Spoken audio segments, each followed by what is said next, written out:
tell you what you can't do. That'll change all that.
tell you what you can't do. Gotta change your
Tell you what you can't do. Gotta change your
Tyrant about half-life. This is going to be the next big objective. Haku maybe goes for the steal. He gets another steal. Oh, the Blazing Brilliance right up to Dao. Kills him again as well. And the set sail from Kyung. He's going to get on out there. He's going to do a U-turn, and he's going to go right into KK. Smashes it in, and he says, I'm the captain now. That Winter Storm, or the Acid Rain, so to speak, is doing a little bit of work on that one. Infinite Fastness. Where's he going to go? It looks like he's going to go in reverse. He's going to back off. The Unbridled Outburst is going to be committed, and they thought about going. Kyung was going to look to go, but they do end up going. Haku is actually going to be killed. He is way too far overextended. Illusion is going to be killed as well. But they know this. Yeah, fixing the lane. NS right now just looking to push Dao, taking a ton of damage. Oh, he gets Gout out. Did not expect the damage from Siri. Illusion is going to be back up, but now they want to go Tinglin. He's trying to fight this 1 versus 3, 1 versus 4. Here comes Kyung. Path of Passing, he goes right after them, but Fable in a bad spot. He's going to go back with the Sage of Sanctuary. He's going to be killed a second time. Nogshim now are looking to just end this game. The Unending Sorrow from Haku all the way up in front, and they have that one. The Red's coming up once again. It looks like he's going to be killed. Tinglin, and it looks like Nogshim have the edge. They just need their minions. The Sea of Fate is just going to push him back, but what at what cost? Here's the super minion. They get it in.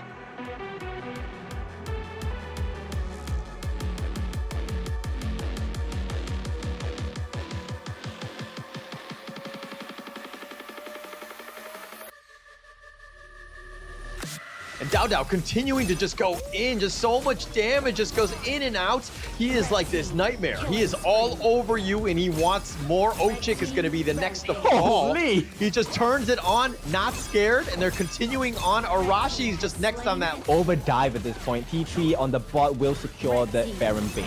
Yeah, they've taken this out. They've taken them all. They want to go in. Dao just going in, sniping him out, getting out without a scar. ASD is going to be down, and they've got the Blazing Brilliance, the Death at Sunset, just burning everyone up. Arashi.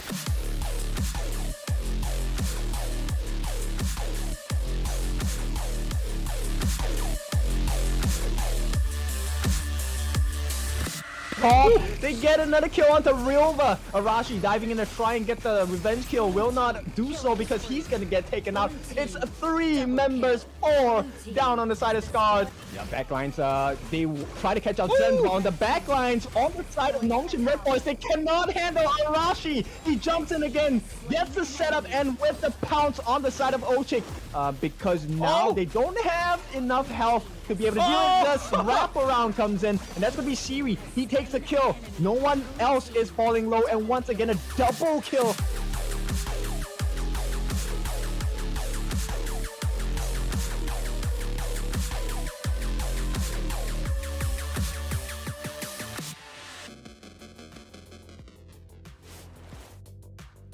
How's it going, everybody? Welcome to the 2024 Honor of Kings Championship America Play-Ins. I am Blam, and with me today is Hola. How are we feeling today, Hola?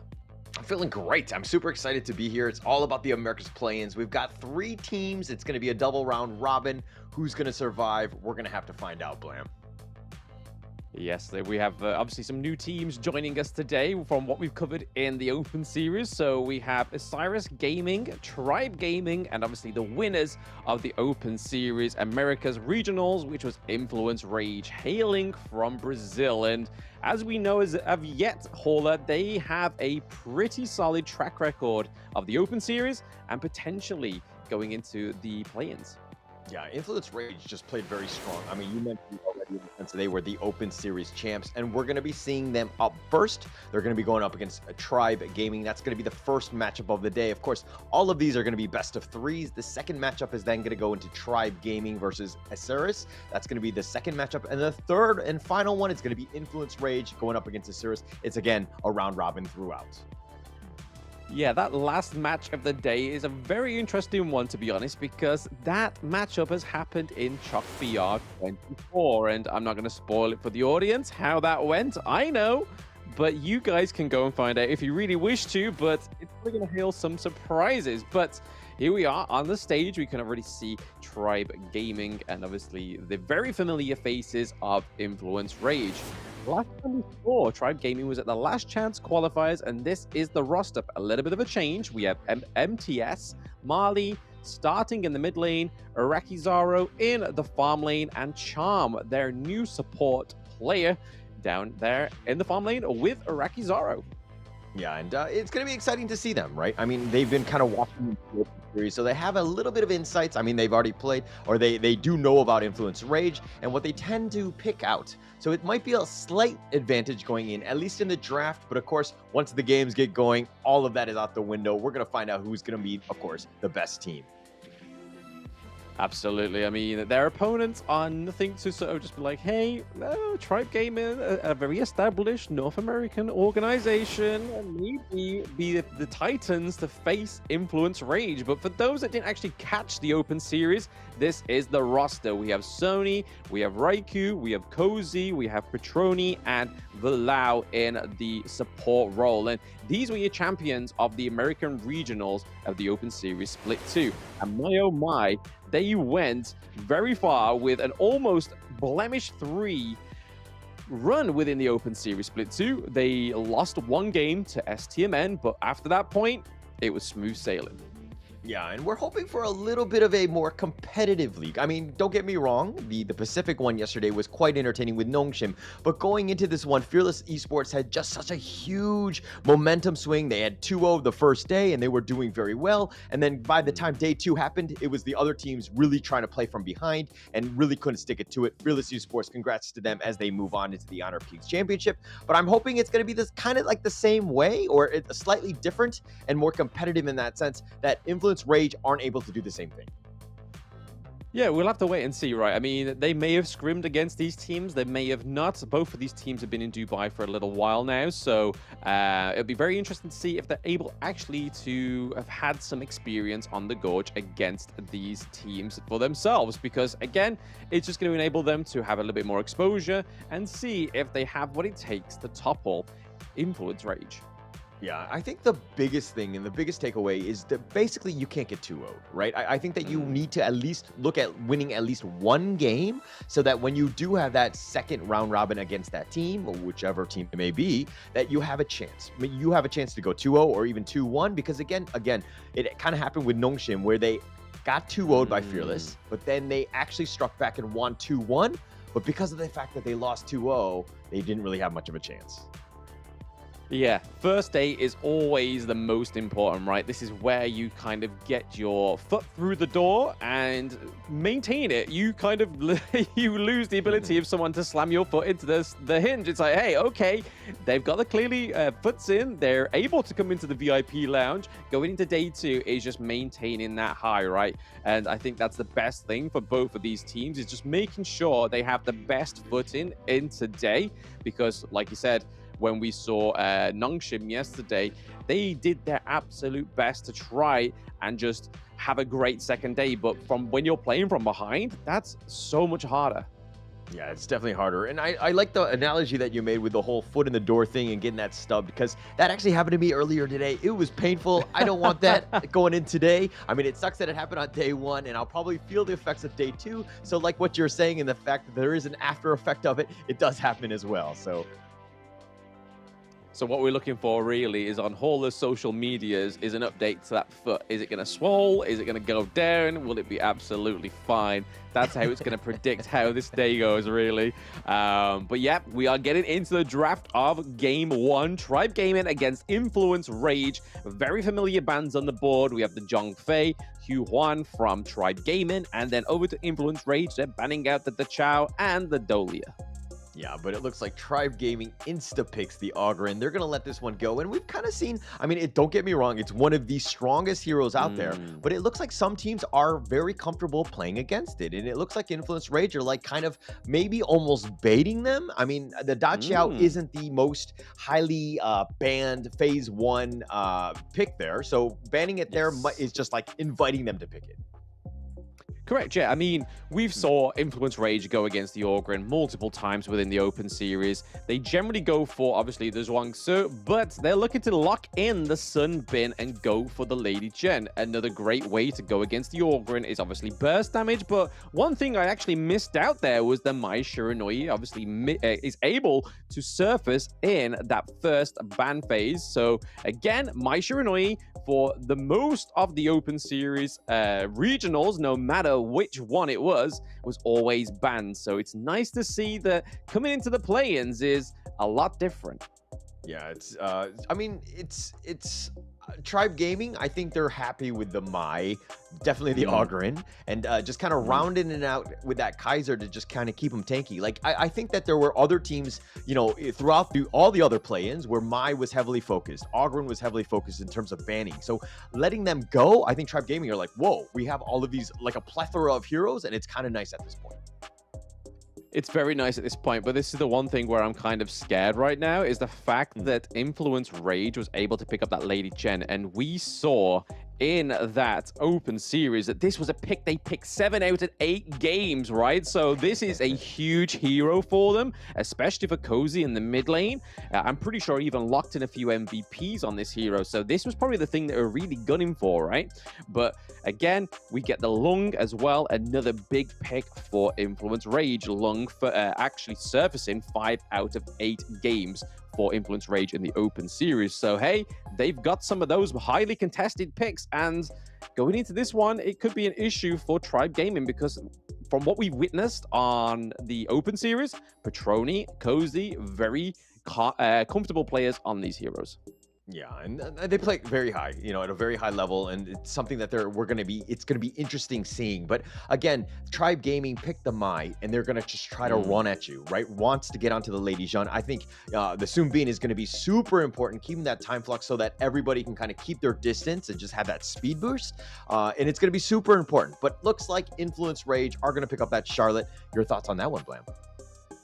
Again, another big pick for what they had in the open series in the American regions. It was between the Charlotte and the Byron that surfaced the most for their Clash laner, Sunny. So again, he loves the aggressive heroes in that lane, able to kind of just play around your team. So if you go for a big engage, you know that Sony isn't always going to be there first. He's going to be there when he needs to arrive. He is the wizard of Influence Rage. But then, like, to just go back onto the point of the Sunbin, this is going to be a great pick for Influence Rage for basically counter-engaging the likes of the Liam Poe, the Kaiser, and the Ogren. That huge silence going into a team fight could really sway how what would initially be a very strong team fight for Tribe Gaming or an engage, Influence Rage just completely tsunamiing over it as well. But it's going to be really interesting to see what to go for this last pick here. Leaving jungle for last is it like not the keenest part that you should be looking for.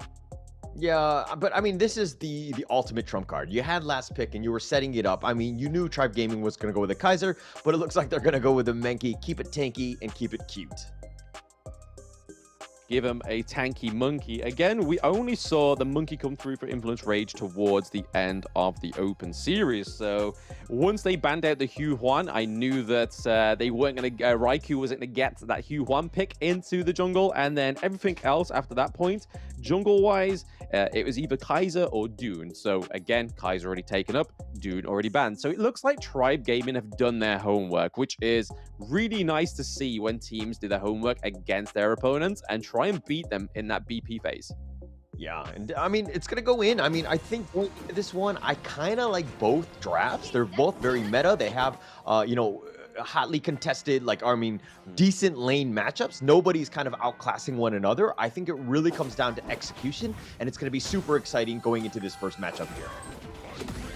Absolutely, we can already see that the support heroes are already in that mid lane, just try and give a bit of an advantage here. Not quite the normal song and dance that we normally see when we see a Mai Shiranui come through. We normally see that the mage goes down into the bot lane, and then we see the likes of the Lady Sun going up to the mid lane to try and get a little bit more resources. But we know how resource heavy the Mai Shiranui needs to be. Very close there for Iraqi Zaro. Yeah, he had to actually expend the flash there, keeping himself alive. Charm had gone the long way around. He'd been completely zoned out. Falau was just kind of doing a ton of damage with those time bombs and just basic attacks. And so he kind of like had to scurry around. Iraqi is going to go all the way back to base. He's going to do the walk of shame, and it's going to take him some time to get any of this XP in that lane. Yeah, definitely should be labeled the walk of shame, right? Oh man, I've just been beaten. I need to get my health up. That tiny little speck of health ain't gonna do anything, and Liam Poe unfortunately doesn't have any healing potential. So that's kind of like the weak point, right, for Liam Poe. It's all about the engage, all about the stun. Yeah, super important. I mean, especially now. I mean, Petroni, the net worth, you just saw a glimpse of it, but he's already taking the lead. I mean, just pushing it out. You're losing XP, you're losing gold, you're losing so much, and it's just absolutely massive for him. So Vilao doing a great job. I mean, I know it's small things, and you're wondering why is he just throwing it out, or why is he spending all the spells? But it's compounding into mistakes from the enemy team. And it looks like they're gonna go here. The bubble's doing some work, and it looks like the Invincible Warrior already committed. They're gonna go the Dream Roam, and they're gonna look to just take this. And Raikou actually gets first blood. He takes him out, and it looks like he's trying to go in for this one, but he walks into the heart of the enemy team. There are 4 members. The Conductor of Souls has already been committed. MTS is actually on the run. He does get to safety with that flash though. Yeah, that Destructive Dislodge was actually placed really nicely, right? We saw starting was having to use his flash out of there. We know that Mai Shiranori has the flash, the dash, but that Destructive Dislodge was placed right where she dashed. So a really great play there by Cozy, but okay, Petroni is just overextended a little bit there, but he's not going to get caught out by Charm. But that was a really good play by Influence Rage. They kind of baited it, they got the kill with the monkey, and then after that, it was pretty much history written. Yeah, and in the bottom lane, Meraki Zoro has actually had to recall a second time. Petroni had just zoned him out and did a lot of damage. You were talking about overextending, but it was kind of putting a little bit of pressure onto Iraqi, so he had to come back. And again, it just further compounds it. Petroni actually has a level lead. Yeah, from what we saw in the Open Series, Petroni had some fantastic just presence on the Gorge, right? Just be able to get that gold lead, get that experience a little bit ahead of his opponent in the lanes, or even just the team as a whole. But again, Petroni showing that it's true and tested, and he's able to do it. Yeah, definitely has it. And it looks like, okay, Tribe Gaming are a little, I would say almost on the defensive right now. I mean, not only the net worth is kind of showing that, but look at how, Influence Rage are just pushing them out, kiting them away, throwing out these bubbles, just making it super uncomfortable to even just stand around in the lane. Yeah, I mean, we can kind of see, right, that Mali has no camps to take. Yes, we just saw that the one of the creep camps for the side of the blue team has just come up, but there was literally nothing for him to roam about or even try and get. So I think they're just trying to set up these lanes nicely to try and get the Tyrant coming up in 1 second. That's going to be super key for this one, right? Raiku's already starting this one out. Starting is going to make his way over. He's going to spot this one out. But again, I like it how Influence Rage have just expended so many resources. 4 members are there to ensure that they got that Tyrant. And now they're looking to do some damage. And Charm tries to flash away the burst ram and the flash in return. And Petroni gets the snipe out. What a beautiful snipe there by Petroni. It was pretty much written there for Charm, right? He was a little bit too lost in the source of the Tyrant pick. And right now, it looks like that T1 may actually get taken up here by Influence Rage. Having a fantastic 4 minutes so far, just trying to gain all that control of the map. Yeah, Petroni doing a great job. I mean, he's just zoning him away, and it all helped with Vilao. And, I mean, Iraqi Zoro is just, like, needing a little bit of support. He needs some time, needs some space in that bottom lane to get a little bit of farm. But now it kind of comes up to Tribe Gaming making some moves in the other lanes to potentially slow down the other ones to buy yourself some sort of farm. Yeah, I think this is kind of just showing now, Hauler, that this is why Influence Rage kind of just let them draft whatever they wanted to, because we've already seen right now that Cozy and Petroni are both of these heroes very comfortable, very dominant in their own lanes. Yeah, actually, that's really scary, going up against a team that can just be like, hey, I'll give you whatever you want, and I know what I'm going to get, and I'm still able to beat you. Like, my skill is just on that level. Yeah, that's the thing that you don't want, right, is just knowing that they're comfortable. That's kind of like playing a mental game already to your opponents. It's like, hey, mate, you go for the Mai Shiranori. You get the Orgrim, but what's going on here in the bot lane? Oh, man, in the bottom lane, Infinite Vastness. He's going to get on out, but the bottom T1 was taken out. Iraqi Zoro is going to take that, but he is very low, so he does need to be a little bit careful here. Yes, everyone on the run. The Infinite Vastness was obviously used there for Petroni, so he could able to get out of there, but we've already seen a little bit of a control here into the mid lane. We have minion waves for the side of Influence Rage, looking to be quickly run down by the side of Tribe Gaming. I think it's just a game of cat and mouse right now. Yeah, game of cat and mouse. Got the steal with the smite. Raiku's going to fly away. Highest net worth, 4.8 at this point. Raikou is just making just some serious moves, taking over the enemy jungle and just making it very uncomfortable for Tribe Gaming. Yes, I mean, look at the goal difference, right? 19.4 ahead, but okay, Sony, they may get the first blood on the board here. Oh, the power gradation. Sony trying to run away. He splash Fonto away. He's being chased by Charm, but now here's Petroni. They're looking to turn this around with Ride the Wind, slowing him down. And Charm, not in a great spot. And you thought that you had Sony where you wanted him, but actually you were the prey. Yeah, the bait got the beta baited, right? That was a fantastic play there by Influence Rage, but I didn't expect anything less there. As soon as we saw Sony on the retreat, and then we saw the flank coming through, it was kind of like, uh-oh, what's going to go on here? But again, 4 kills to 0. Tribe Gaming need to start taking some of these team fights. Yeah, need to take the team fights, but they need to ensure that they're on the same page. Charm, you don't really have the damage. Yeah, you have the burst ram. Yeah, you have a little bit of control, but you're not really going to kill anybody. And Sony knew that and was completely baiting them out. Charm going in again, yet again. He's going to be focused here. Raikou just focusing it down with that Ocean of Tears. The burst ram one last time, and he goes down. And Charm, I think that's his 3rd death in about 7 minutes. That's not great. Yeah, it's the whole kind of counter thing with Liam Poe, right? You are heavily focused on trying to get those engages working in your favor, but as soon as you're on a new team, the dream roll. He goes in. He's starting to just go in this. Look at how tanky he is. He's all in front, throwing out those bubbles, starting on the background, just trying to defend the mid T1. Not possible, but Raikou, as if on clockwork, he just takes another Azure Golem here. Yes, so far, I mean, just classic Influence Rage, right? I can't really say anything different right now. The map domination for the Brazilian team, going those T2s into the farm lane, getting that T1 in the mid lane, as we know, is very important. So a lot more of the farm that already Influence Rage didn't need, because Petroni just had it all in his lane, right? And obviously Cozy as well, quite a while ahead in that gold difference in the mid lane. So now they have even more resources open up to them. So they are spoiled right now.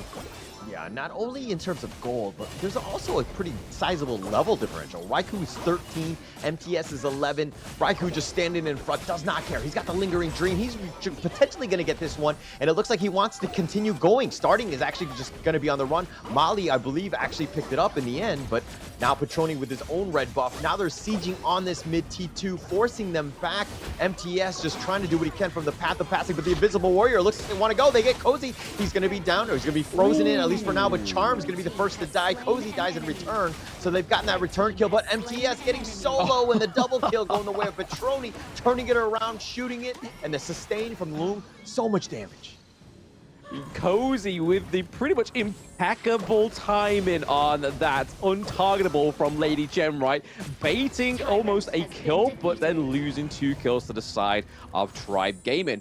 Also giving over the Tyrant, and the T2 already still taking a beating, so not a lot of goodness from Tribe Gaming. And Sony again, maybe getting baited. There it is. He's looking to turn this around, but he's solo. He turns it around, and Petroni gets another kill. Infinite fastness when he's low, and he zips on out of there, and Petroni survives yet again after getting a double kill.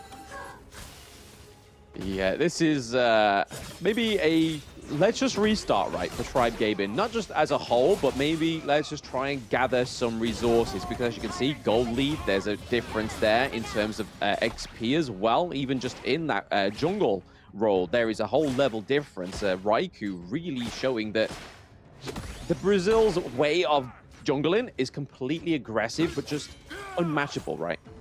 Yeah, unmatchable. And, you know, we talked a little bit about this, you know, in the previous play-ins, but it's basically map control just being so important. Everything is being contested. Raikou is here as well. He does not have Smite. I don't think he... Oh, he did end up getting it in the end. Somehow got another steal. MTS was not able to get that one. And, I mean, Mali was not able to get that one. But still, Influence Rage now pushing across, and they're all on the run. Not much they can do at this point. Yeah, they got to play the offense, right? We do see that Arakizaro does go down, so again, that's a lot of damage for the side of Tribe Gaming. They've really got to rely on the Mai Shiranui, but Dream Roll Raikou all the way in the back line. He gets knocked up, but he's just pushing them away, and they got the T3, and Influence Rage have things wide open. Now they're going to focus their attention on the mid T3 with those minions pushing, but now they need to stand. This is the holdup, the two-man launch up, and they're looking to go. Influence Warriors all the way up in front, but Starting has been killed, and now they're just whittling him away. Invincible Warrior or not, we're going to take you down. Molly is down for the count. Now with the base wide open, it's going to be a matter of town, and they've got Charm and MTS, and they're going to get the base, and a triple kill going the way of Petroni just to pad on that KDA. Ooh, I mean, we said right. Petroni getting the lung and Cozy getting the Lady Chen was a very, very troublesome thing. We saw that Tribe Gaming was able to do their homework. They obviously showed it in the bans and picks that they're able to focus out the likes of the Dune, the likes of the Byron, and the Hugh One. But it just shows how great of a team roster Influence Rage has, right? They're not just counting on one person to get that pick. They all have very comfortable picks and big hero pools. Yeah, huge, absolutely huge. Just in terms of playstyle as well, just controlling the game. There was never a doubt. This is a very clinical game. And if you want to be like, hey, how do I get better? Or how do we get our five stack to actually win? This is it, right? You take over, you get that net worth lead, and then you just control them throughout. They were just on point. On point, but yeah, it's very hard to see a Lady Sun, right, only have 1 kill, 2 deaths, and 6,000 gold. This is the hero that you're meant to be putting all the resources into. And this is where we kind of see where Tribe Gaming's draft isn't that good, because you've also got to try and put resources into Mai Shiranui, the Orgren, so you can get enough tankiness, right? And it looks like MTS wasn't actually going to go for the tanky Orgren build. He was going for more the attack damage, as you can see there from his only 2 completed full items, as well as his boots, right? But then you look over to the side of Influence Rage, Petroni, 9.9k gold. Pretty much 4 items already fully itemized. That's what you've got to do when you're going against the likes of Influence Rage. Yeah, and I mean, Petroni was 903. I mean, he had 24% of the hero damage on the team. I mean, just kind of took all the kills, I would say, that were set up by Cozy on the Lady Jeanne. Again, this is why Lady Jeanne is super strong, having the most 29% of the team hero damage, but 88k damage, especially in a game that was that short. That is actually quite a lot. It is definitely a lot, and you can kind of see it's split evenly there on the side of Influence Rage. There was quite a lot of damage coming from the Charlotte, from the Lung, from the Lady Jen as well, and then Menki was just basically there to dream roll in and be like, hey, you support me, I support you, I will set you up for victory. And that's what we saw for the majority of that last part of the game, was the dream rolls coming in really clutch. Speak of, there we go, first blood aimed by the dream roll, and then again a little bit lost in the sauce was Charm. No one else around him other than Araki Zara, but he's not going to roll in knowing that his tank's already low. He's like, hey, I'm sorry, but we've got to cut our losses. Yeah, we have to cut our losses. I mean, Charm got cut out. I think he's going to watch this one and just kind of be like, hey, I did die a lot early. Didn't put my team in a good chance, a good opportunity to win this. But they were trying to go for some of the team fights. But at this point, Influence Rage just had so much damage, so many items. And that lead was just so much, bigger that they were just blowing people up. It was very difficult for Tribe Gaming to take any sort of fight. And that's why you always see them on the retreat. If anything, they were trying to hide under the tower. But again, Raikou don't care. Raiku's going to go after you. Yeah, and knock knock, who? Raikou at your door. And it's not the kind of playstyle you want to be having, right, when you're Marley on the Kaiser. Kaiser is, yes, he's a tanky hero, but we've seen he can soak the damage, he can deal the damage, but he has to be very proactive with his roams. But looking here, Cozy getting MVP. I said it in the beginning of the day that Cozy scored quite a few MVPs with the Lady Chen, so letting this guy get this hero was a mistake in the BP phase. Yeah, but really, Petroni was 9-0-3, and I think had like close. I mean, didn't have 88k damage, but it was somewhat closer. And you're gonna give okay, fine. I guess somebody is a Lady Jeanne main themselves, and they were like, that's the way to play it. I like it. I'm gonna pick with Cozy. Yeah, are they a Lady Jen main or are they a Cozy stand? Let's see how that develops. We'll have to get to the bottom of that one, right? But no, I think it is rightfully given, though, especially with those baits and those untargetable. But speaking of bait, we are going to bait you into a break before we get into Game 2 to see if Tribe Gaming can try and take a round from Influence Rage. Don't go anywhere.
Esports, and they get what they want. Snow caught in the middle of 4 once again, and here comes the Infinite Vastness aggressively, and at this point it is a 1-by-1 they fall.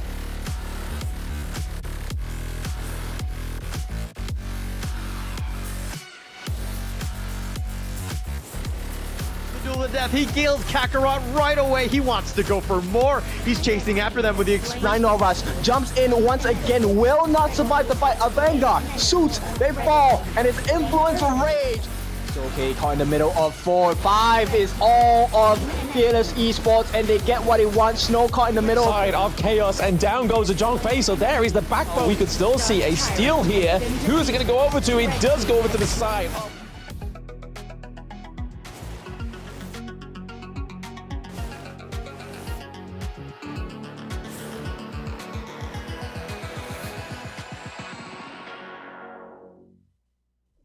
The meteors that fell from Zephyr was a mysterious substance temporarily named Amber. In fields such as biomedicine, it may bring hope for post-disaster reconstruction. The possibility that they're still alive is practically zero. This is our only chance to save them.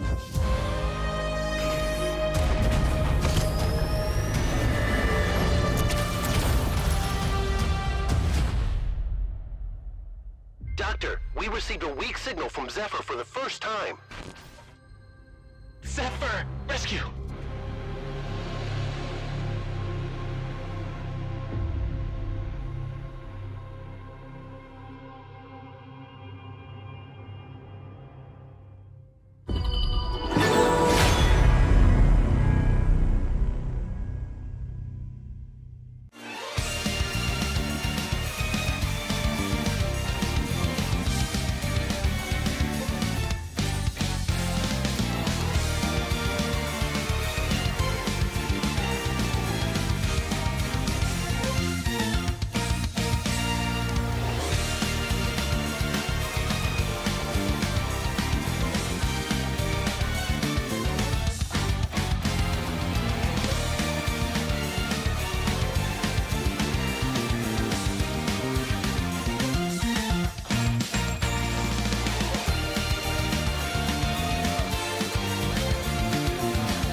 Welcome back, everybody, from that short break. We have just witnessed Influence Rage take a 1-0 from Tribe Gaming. But what can they do, Hauler, going into Game 2 to try and take a 1-1 from Influence Rage? I think the first thing they need to do is just breathe, right? I think they need to calm things down and be like, whoa, that game, let's forget about it. It didn't happen. Let's put it out of our minds. I don't want to think about it right now because we don't have enough time to dissect what exactly went wrong in this one. But I think it's going to be super important for this one to kind of come in. I think the draft was fine. The execution definitely needed some work, but they were pushed back from the first minute. Influence Rage just kind of exuding dominance and just kind of getting onto you, right? They need to, again, breathe, calm down, start from scratch here. Yeah. Hopefully their coach had a little bit more wisdom there than others breathe, because if Hauler was the coach and it was just like, coach, what can we do to come back from game 1? Breathe. If they didn't breathe, they would die. I'm helping them. For the whole 5 minutes, it's like, what do we do? How do we counter this? Breathe.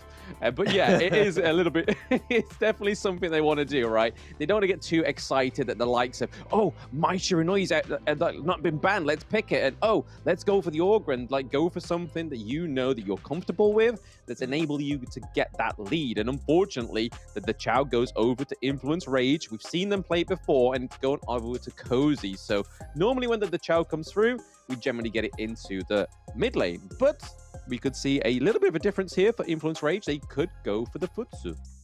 Yeah, it could be an interesting one. I think the entire playstyle, the split push, could be just super powerful with the Dachiao. I think Influence Rage will probably play around with that. And again, it's very elusive. So that means that Tribe Gaming need to respond with things that are just going to, launch them up, kind of slow things down so they don't just see a fade on out of there every time you try to gank them. Yeah, that is troublesome though. When I see that Hugh Huan come through for Riku, that I am a little bit scared for the side of Tribe Gaming. This is where I really hope they pick some of their comfort picks, right? Because now that that's come through, that is a huge comfort pick for Influence Rage. It's only come through, I believe it was twice, but it was in their grand finals play. So this is something that they go for when they want to go for the finisher. Yeah. And it's going to be an interesting one. I think that, you have a lot of the sustain from Yuhan and the Zhangfei tankability and control. So it's just kind of adding it to it. The Daqiao is going to be annoying. It looks like it's going to be mid at this point because you have the Zhangfei as the roamer. So I guess who do you want to pair with the Daqiao at this point?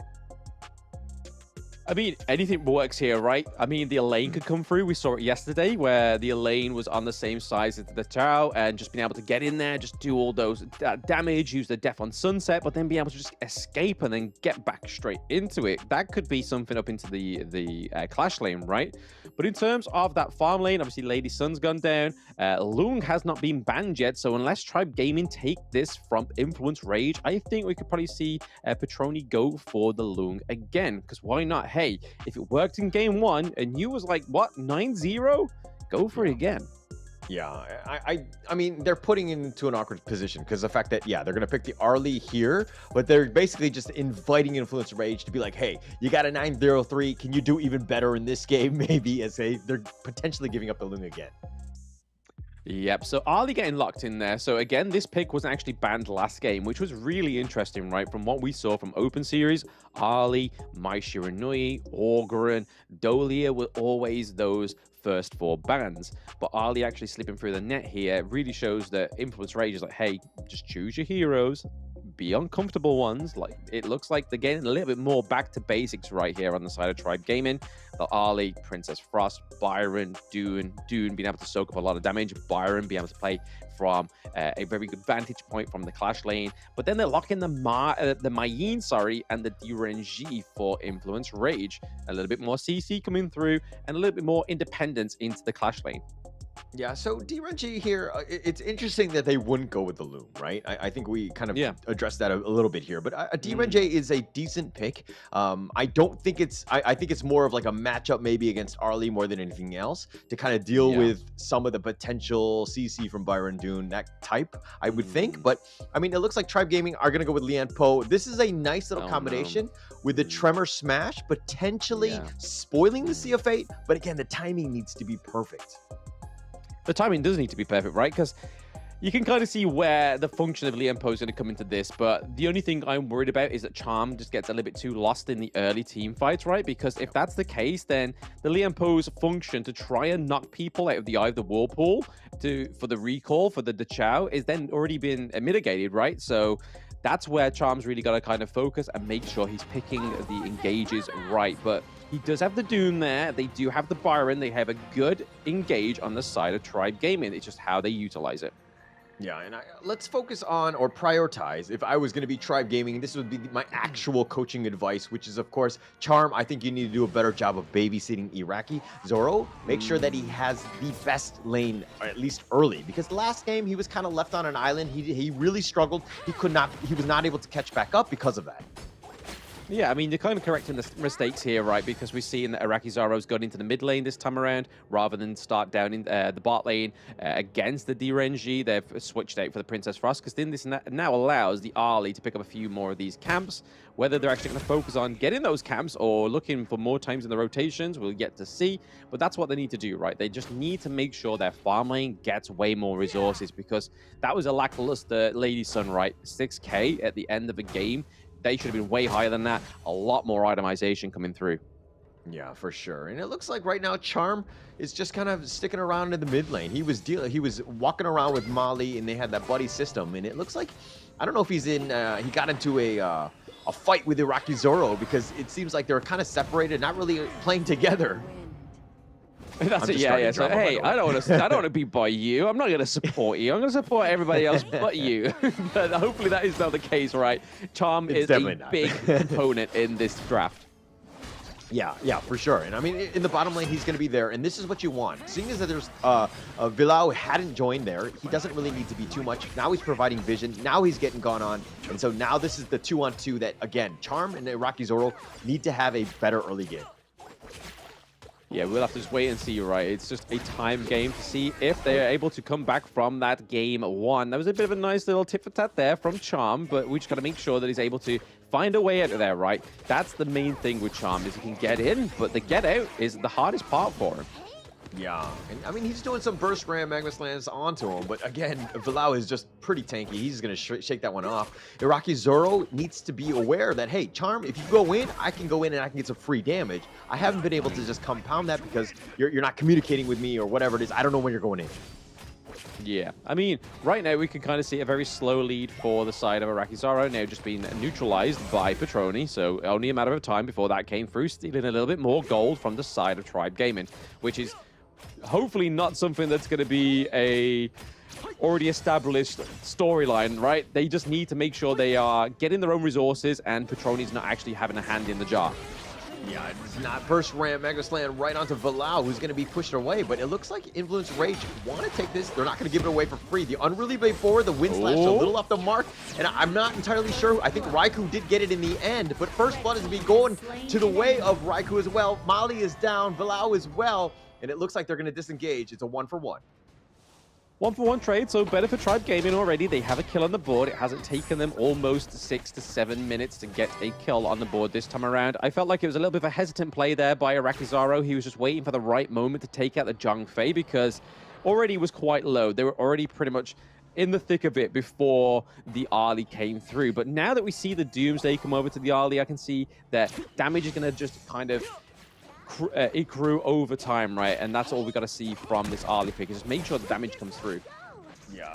Speaking of damage, Iraqi Zoro taking a little bit from Petroni, who just ran up to him, is just scaring them away from that Firehawk in the bottom lane. But it looks like Influence Rage right now changing things up. They're being a little bit more aggressive. They're trying to steal whatever sort of farm they can. And I think that that's a pretty good start, considering they do, you know, they're only about 1K behind Influence Rage at this point. Yeah, not too far behind. The lanes have been set up here. There's no actual priority in either of these lanes for this Tyrant to be taken for either of these teams, so I can imagine this is going to be quite a little bit more of a brawly engage for the Tyrant. Not as immediate as it spawns, as you can see right now on the minimap. We can see that the Chao and the Hu1 are now rotating around there, that they have that lane priority in that mid lane. Hu1 already started that Tyrant and trying to just keep Mali off of the neutral objective. Yeah, Raikou will pick this one up and they'll just continue on. Didn't even actually commit the smite because it looks like they might go for the steal on this blue here. And it looks like Mali has to Unruly Blade on out of that one and Influence Rage, pushing them out, even stealing the blue. Hey, we all know how important the Azure Golem is, right? Especially when you are a mana-taxing hero for any other side of Tribe Gaming, but more specifically Mali, right? But hey, it's going to be super helpful if it goes over to Influence Rage, because that now means that DRNG is not going to worry about his cooldown reduction, his mana regen for quite some time. And he also has the extra damage from the Tyrant and obviously the lightning effect on his skills.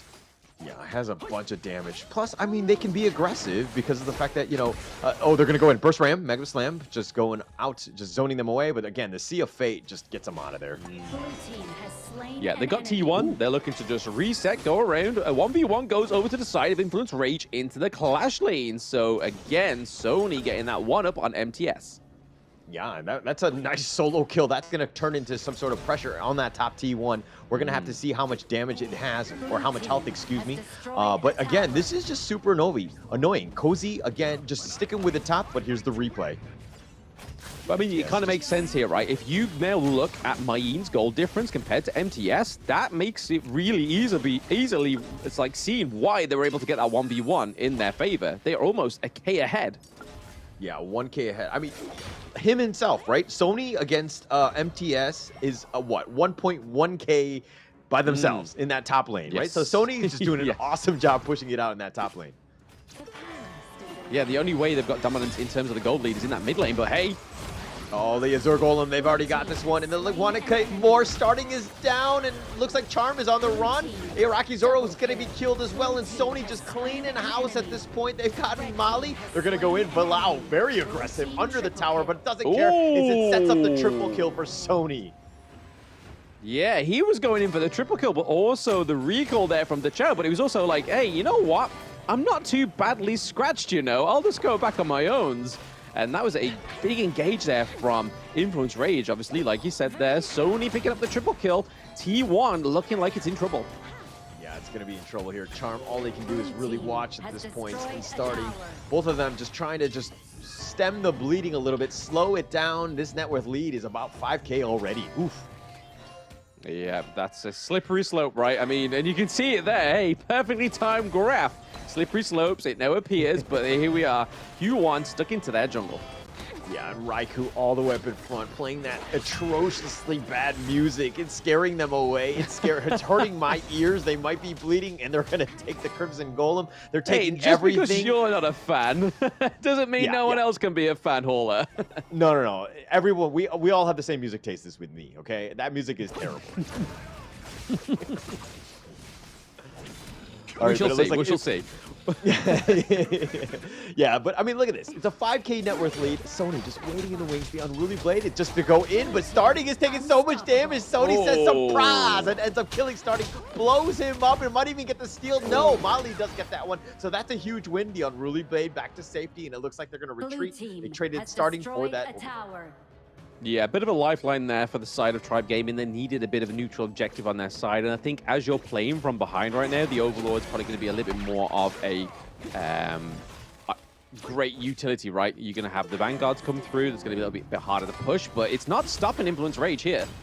Yeah, not stopping them. I mean, they're not scared. I mean, the Vanguards will eventually, they're spawning now, but like Bilal all the way up in front, but they've already got the bottom T3 and, you know, they're take the top T2 as well. I mean, they're just affronting from all angles. Yes, so far it looks like they are ahead. Almost 7K gold now for the side of Influence Rage, and they're up by one neutral objective, which is Even Stevens. But then we look over to the turret games, right? 6 turrets to nil trois from the side of Tribe Gaming. So we can already see that there is little macro, but also little control that they have on the Gorge right now. Yeah, I mean, that's 7K. Oh, they're going to be going on the flashback, and he's not. Oh, he does die in the end. Cozy's going to pick him up, just barely getting him. But again, this is a 7K net worth lead, right? That's like the equivalent of Petroni, who's about 7K, just waiting in the fountain, not doing anything. They could fight this 4 versus 5, and then you have an even fight.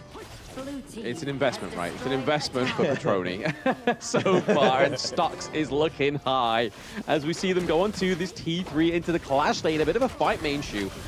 Oh, Sony going in. He's not scared. He throws out some whatevers, but that T3's taking a lot of damage, and it looks like he's in a bad spot. Mali going in. Where was the rest of the team? All of them had run off, and it looks like Influence Rage are going to just deal with this mid lane now. Yeah, it looked like a little bit of a miscommunication, right? Marley was like, I'm in, lads. Do something. And it's like, hey, we're back getting resources, bro. We need help. Guys, friends, where are you guys at? See you fade on out of there. I mean, that's going to slow things down, if anything. Oh, the nice little launch up with the Whirlpool. They called him back, but Raikou had actually been picked off already. And it looks like now Influence Rage will limp back with one member down.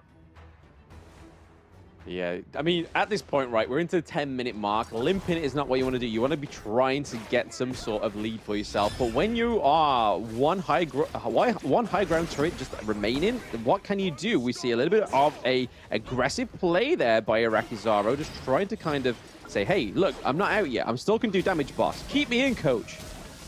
Yeah, they want to stay in. They want to try to find things. But again, like, Influence Rage is not giving them anything. There's no space. They have to react to whatever, you know, Influence Rage are doing. And look at, they've just been completely shuttled back, you know, just scurry them back into their own base because there's really not much else they can do.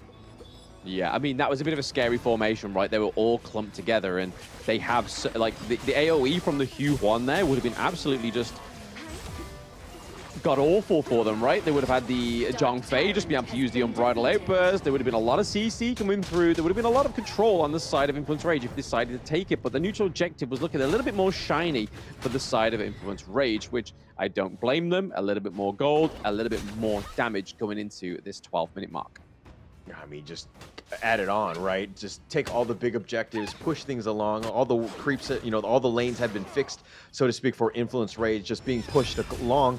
Tribe Gaming really not being able to do much here. Oh, he's going to get gone on, and he gets sniped out. Charm all the way up in front, not tanking enough. He's going to be killed. Sony going in for this one, goes right into MTS, who has to use the win slash defensively to just stun him out, but they've gotten starting as well. They're just forcing it down, and they've got a triple kill on Petroni. Just lad him up, and then we're going, and it looks like they want to get more MTS. Not much you can do. They take the base, and they're going to take the series. Influence Rage up 2-0. Yeah, no, they weren't even bothered, right, that they didn't get the aces to say, hey, you know what, we got the 2-0, that's fine. But what a clinical 2-0 that was from the side of Influence Rage. There was just no means of control for the side of Triumph Gaming, unfortunately. I think this is where the coach needs to kind of be like, hey, guys, you kind of need a little bit more composure. You need to kind of take control, right? You can't let your enemy team take control of you. And this is what we saw, classic Influence Rage, is they make sure they get the control first, which is always going to be the beneficial thing when you go into a best of 3, right? Just be able to be controllable, controlling, right? And that's the only time you should be controlling, chat, is when you're playing Honor of Kings. Yeah, for sure. I mean, again, I think that there's going to be a lot of learnings in that one in terms of like the lessons that they could have done, but that was pretty much a clinical game by Influence Rage. It's so like almost all points, very difficult. All lanes were being won by them. They were just being pushed back. They really didn't have a chance. It was very defensive game by Tribe Gaming. It was very, very defense heavy, right? Like they were always clubbed together. It was always a case that there were always a team fight away, and unfortunately it was just because they would just always come together. And when you have the Huan, when you have the Zhongfei, it's hard to then fight against that when you're clumped together. And currently seeing the KDA here, you see that was the case, right? Just clumping together was not going to be the means of a victory or trying to overcome Influence Rage in a team fight. Yeah, and I mean, look at this. When it's tough to overcome Sony, who's 601, just absolutely dominating that top lane, that clash lane. Petroni with 505 got enough farm to just start doing a lot of damage and bursting people in the end. Cozy was on point with his Sea of Fates as well. Just understanding. I mean, there was never really a doubt in Influence in Rage winning this game because they had so many options and they didn't even have to use all of their options. No, I mean, they didn't even go for the Lung, right? They just went for the DRNG. It worked out very well for them, especially when they were going head-to-head against the Ali in that early game. Normally, it's kind of like that's a bit shaky. Ali having some great range, some great damage in the early game. And as you can see here, a little bit more damage dealt on the side of Tribe Gaming. We saw that Iraqi Zara was able to get that 45k damage dealt. But then it was kind of just from there, we saw some miscommunications that were pretty obvious for those watching, that Marley was going in, but then especially towards that high ground turret into the clash lane, but then no one was there to support him. So this seems to be a little bit of nobody's calling the shots, but it's kind of just like, it seems very impulsive, like, hey, I'll call the shots here, you call the shots there. Whereas really, you need to make that one person the shot caller, and you want to unify and trust them, right? Yeah, it's either, one, like nobody's making the shot calls or everyone is making the shot calls. It's like too many chefs in the kitchen. Like everyone is kind of doing their own thing, not really on the same page. And we're seeing some of the fights. Look, it's starting already on the run. He's being chased after by Sony. Iraqi Zoro then is going to get caught out. Charm is like, okay, we're out of here. He's like, do I go in? Do I go out? What am I doing? Right. So Charm, then he tries to dash over the wall, but he's continuing to be chased. But by that time, the team has just been blown up. Yeah, Charm had survived, but it's one of those things where like, hey, if we're going in, we're going all in, right? We need to do this. Yep, too many cooks spoil the broth, and it was hard to see where this Princess Frost fits into this team comp if you weren't planning to take control in the early game, because the only time that the Princess Frost can be used on the defensive is when the winter is coming. It can just be laid down to kind of try and make sure that engages is aggressive, but it's nothing that really stopped the side of Influence Rage, because you have the cleanse from the DRNG. If he's slowed, hey, unfortunately, not anymore. And then you also have the movement speed increase from the Dachau, and it is going to be Cozy taking another MVP for himself. Damage taken, 20k, doing a lot of damage as well, so 87.7k damage, not dropping a single death, but giving so much utility to his team.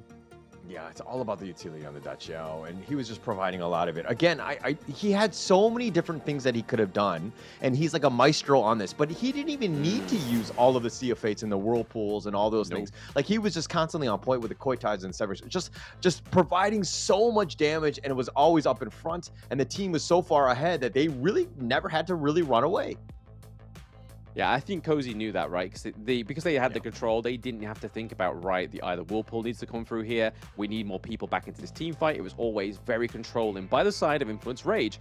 But we are just going to take a short break here, guys. It will be the next best of 3 coming through soon, so don't go anywhere. We'll see you in just a moment.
I'll tell you what you can't do. Gotta change your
tell you what you can't do. Gotta change your ways.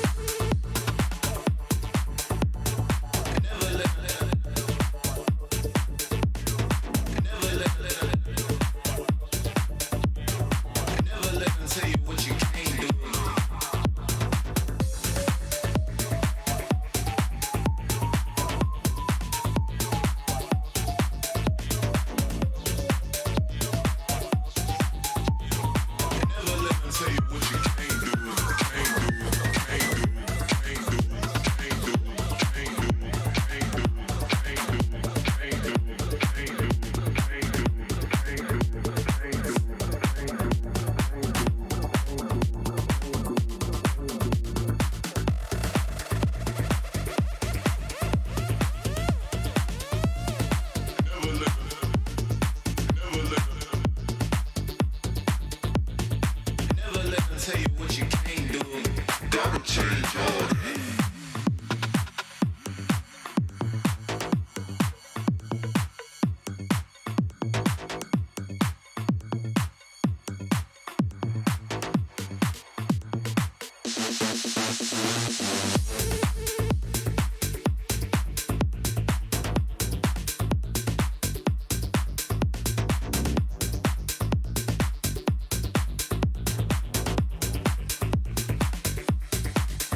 Esports, and they get what they want. Snow caught in the middle of 4 once again, and here comes the Infinite Vastness aggressively, and at this point it is a 1 by 1 they fall.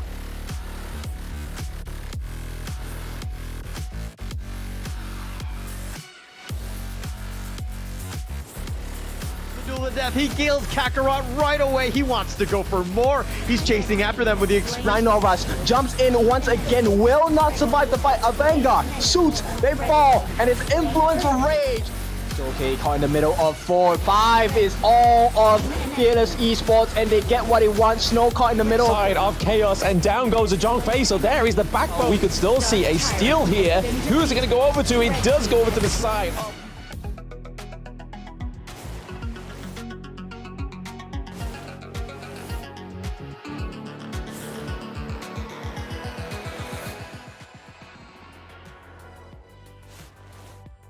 Hello everybody and welcome back to the 2024 Honor of Kings Championship play-ins. Today you have myself, Blam, and with me is Hauler. We are going to be getting onto the second match of the day, which is going to be Tribe Gaming trying to get a redemption against Isurus.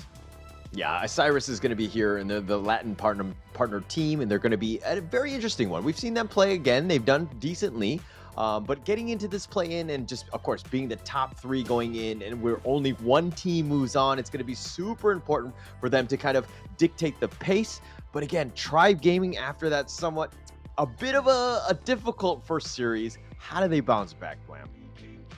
I think they just got to keep a level head, right? They got to breathe. Well, Coach Hauler says, hey, just breathe.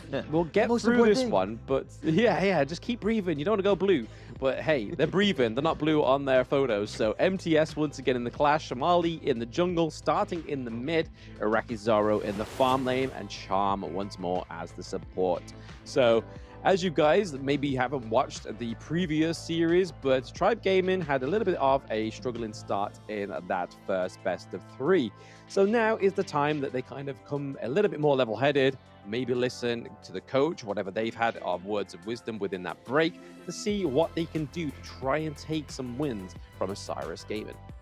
Yeah, I mean, to be honest, if I was coach at Tribe Gaming, the first thing I would say is just like, hey, just forget about that first series, but let's concentrate on their next part, the next opponent, which is going to be Isurus here. It's going to be Muster, Israel, Mangichi, Wind RJ, and Capex right here. I think that this is a nice little lineup. Plus, Mangichi, who has a better mustache than him? I think that is probably the best mustache in Honor of Kings, right? Like, there's nobody topping that. This guy, all he's got to do, twirl the mustache, he's good to go. He doesn't have to listen to coach. He's like, hey, coach, mustache is the coach. Maybe that is the secret front end here for Isurus Gaming. But the thing I'm really looking forward to here to most is how Muster is now fit into this team, because Muster was a transfer from the team Alpha 7 as they went into the Season 2 Invitational. So it looked a little bit shaky with the new addition going in straight before a big global competition, but now they would have had some time to scrim. They wasn't in the previous Brazil tournament to try and qualify for the KC 2024. They are now here, so this is really interesting. This is the part where where all my focus is going on, is see how they've improved as a 5-man unit. But going into the BP, we see very familiar bands and picks from game 1.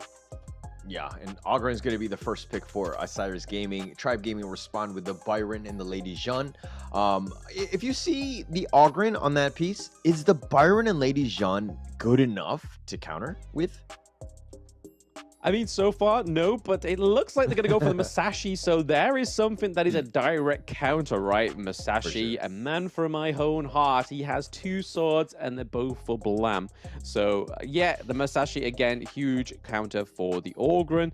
But Byron, we saw last game, I believe it was on MTS, he was able to get a 1 or 2 kills from the side of Influence Rage. So, hey, maybe some more could come through here for Tribe Gaming. But the Lady Jeanne is huge for starting. Didn't have the best performance on either the Princess Frost or the Mai Shiranui, but again, Mai Shiranui, you kind of have to dictate the pace of the match for yourself, whereas the Princess Frost is a little bit more defensive, whereas the Lady Jeanne, we know, can do a lot more damage than Princess Frost. Yeah, Lady Jean just very, I would say, versatile in what she can do and just the amount of damage control. Everything, it has everything but the kitchen sink, right? That's definitely a great hero to start off with. But I mean, you're going up against the Ogryn. It looks like Isurus are going to look to try to augment that as much as possible with this Ming. But again, I'm not the biggest fan of Ming overall because like Ogryn's going to do his thing. I'm just wondering if you needed maybe like a Zhang Fei, or sorry, that was actually banned, but not in the first phase. It was potentially there, but you know, I think you had a little bit better options, but Isurus might be cooking up something here. Yeah, no, I could see that Liam Poe pick coming from a mile away because, I mean, they've done it for 2 times in a row right now, and they're going to go for it again because they're against the Ogryn. But what is really interesting is the Ming and Erin pick. We haven't seen Erin come up for, like, what seems like years. It's been out for months, but it seems like years before this hero has even been picked. What are Isurus Gaming cooking here, Hauler? With the Ming, Erin, this could be something beautiful. It could be something beautiful. I mean, there are very 2 good-looking heroes, let's be honest. But going into this one, I think that is a nice little combination. Plus, you have a third very good-looking. I mean, they're all good-looking on this team, let's be honest. Heinuo kind of rounding out that draft. But again, my only concern is that, you know, this Musashi, if they get on you, how are you going to deal with this? Because everyone from Isurus kind of on the squishier side. Yeah, it looks like the Heino pick's going to be in the jungle, right? Because now the Ogryn was the flex pick at the beginning, which is why I always love when teams go for the Ogryn first. It could be flexed into the jungle. It could then be in the Clash. And then once you've got it against the Clash, the wave clear potential of the Ogryn up into a lane is very strong. They just don't want to make the mistake that Tribe Gaming did in the first game of the day, where they kind of went for more attack damage rather than being tanky. So we could be seeing the Heino into the jungle there, which could be huge. We know it's a staple pick, especially within the Chok BR scene as well. VKS Danny loves to play this hero, and it's currently being played by Isurus, so it's going to be really interesting to see how they cook this Heino into the mix. Yeah, I think it's going to be the biggest one, right? Just kind of, is he able to keep on pace with the Musashi? Is he able to just kind of be that nuisance? Because once Musashi gets that farm, it's going to be super scary for them to kind of take any sort of farm. Because, yeah, you can Fate Rewind, but then Musashi's like, all right, great, more damage. I'm just going to continue on. I'm going to get extreme speed on top of you and duel you to the death. Yeah, I mean, it could be one way of countering the Heino, right? But it's going to mean that Tribe Gaming, from what we've seen historically within this play-ins right now, they haven't been able to control that early game. But if they're able to gain control in this match, I think we could see a really good thing for Tribe Gaming in this game 1. Okay, all right. It looks like the teams are set to go. This is, of course, going to be the second match of the day, game number 1. Can Tribe Gaming bounce back and hopefully stick it to Isurus here? Yeah, I mean, they've got to do something right. This is day 1. They need to kind of get some wins on the board just so they can kind of try and reform in day 2, right? So try and gain some more momentum going into day 2, because day 1 super important. But right now we're seeing that Tribe starting is looking to try and take some of those side lanes from the side creeps from the side of Isurus, but so far no brawl yet. We're seeing the Heino go into the mid lane here as well, just trying to farm up. Obviously, again, it's going to be more useful for the Heino to get some more farm than it is the Princess Frost.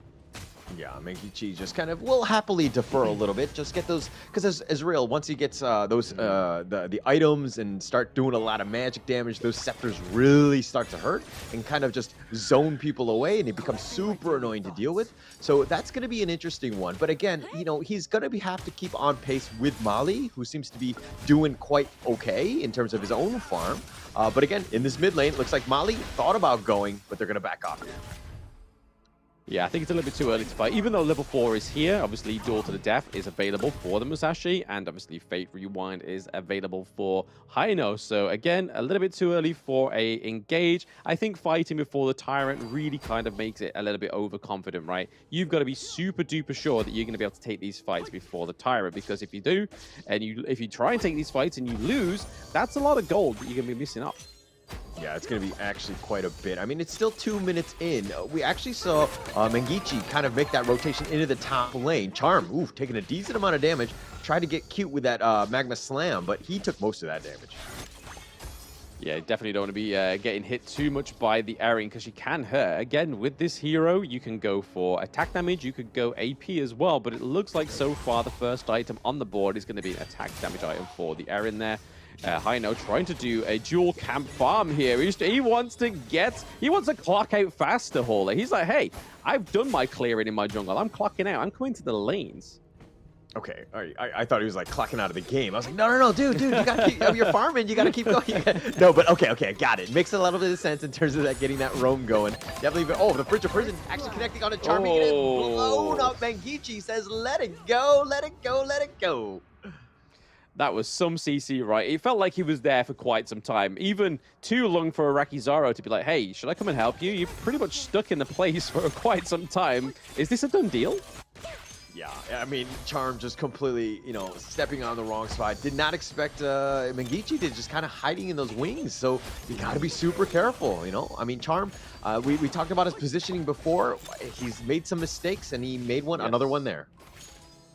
Yeah, no, you don't want to be too overextending, especially with the CC from the Princess Frost and how well Mangichi rotates as well, right? Yeah, it's going to be super important, right? I mean, it's going to dictate a lot of things, but Israel invading the enemy jungle. He's in a bit of a duel with Mali, and he's kind of pushing him away. Israel just running away. Maybe he needs to Fate Rewind. Is he going to get out in time? He does. He goes 88 miles an hour.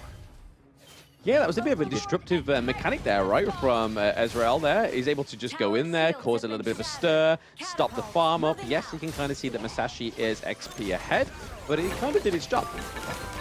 Oh, Israel actually got the steal. He got the smite. He's got the fast fingers, but he's in the heart of the enemy team. Whoa. Now they're going to go with Conductor of Soul, just blown up Mali, and they've got Charm is starting, and a double kill going, or triple kill going the way of Mustard. Woo! Muster on this Ogren. This is nice. So far, so good. But again, a little bit more of an engage here. MTS had to be forced back into T1 safety, but great rotation there from the Clash lane of Isurus Gaming.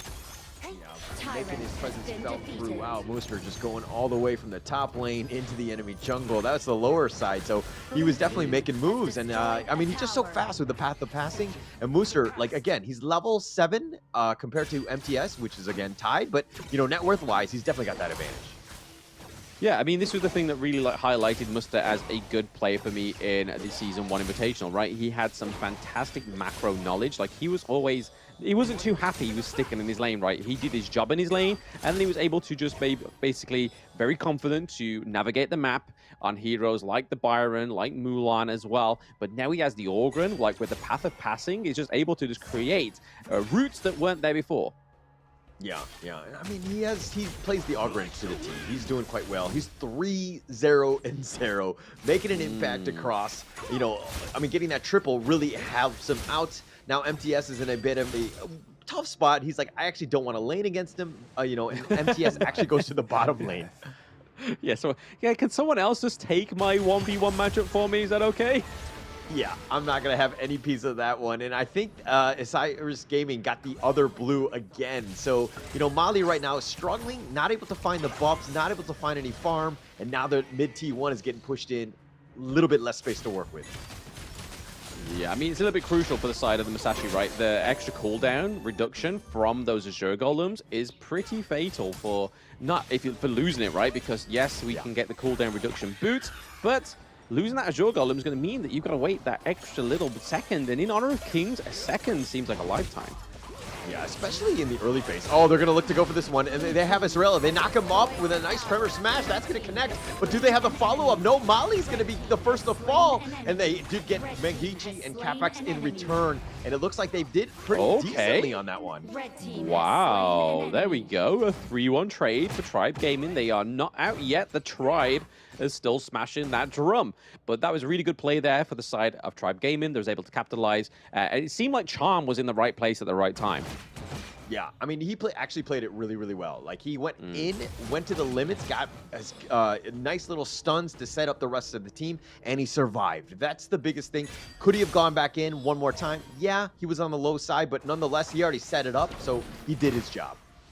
Yeah, the thing we got to watch out here for, though, I think, is the Direnji, right? He's falling heavily behind with that gold lead compared to WindRG on the side of Isurus Gaming. Oh, the burst ram actually just barely missed out Muster. Muster uses the healing do, and it looks like they're going to look to turn this around. Tribal Gaming decide to just book it and run. Yeah, I mean, when you see the teleport come from Israel, you're just like, yeah, no, I'm getting out of here. Those scepters are going to hurt, boy. And again, looking to try and steal the Azure Golem. Is he going to get it from the Murasashi? No. Oh, but the Fate Rewind gets him on out of there. And Israel on the Hano, just so annoying. Oh, but they're looking to go. Nice Storm Strike and nice Trevor Smash as well. But Mali again falls, but they get Mengichi. And that's going to be a nice little return. But oh my gosh, Wind RJ doing some pick-off damage. Gets a little bit low. Oh, so that was so close.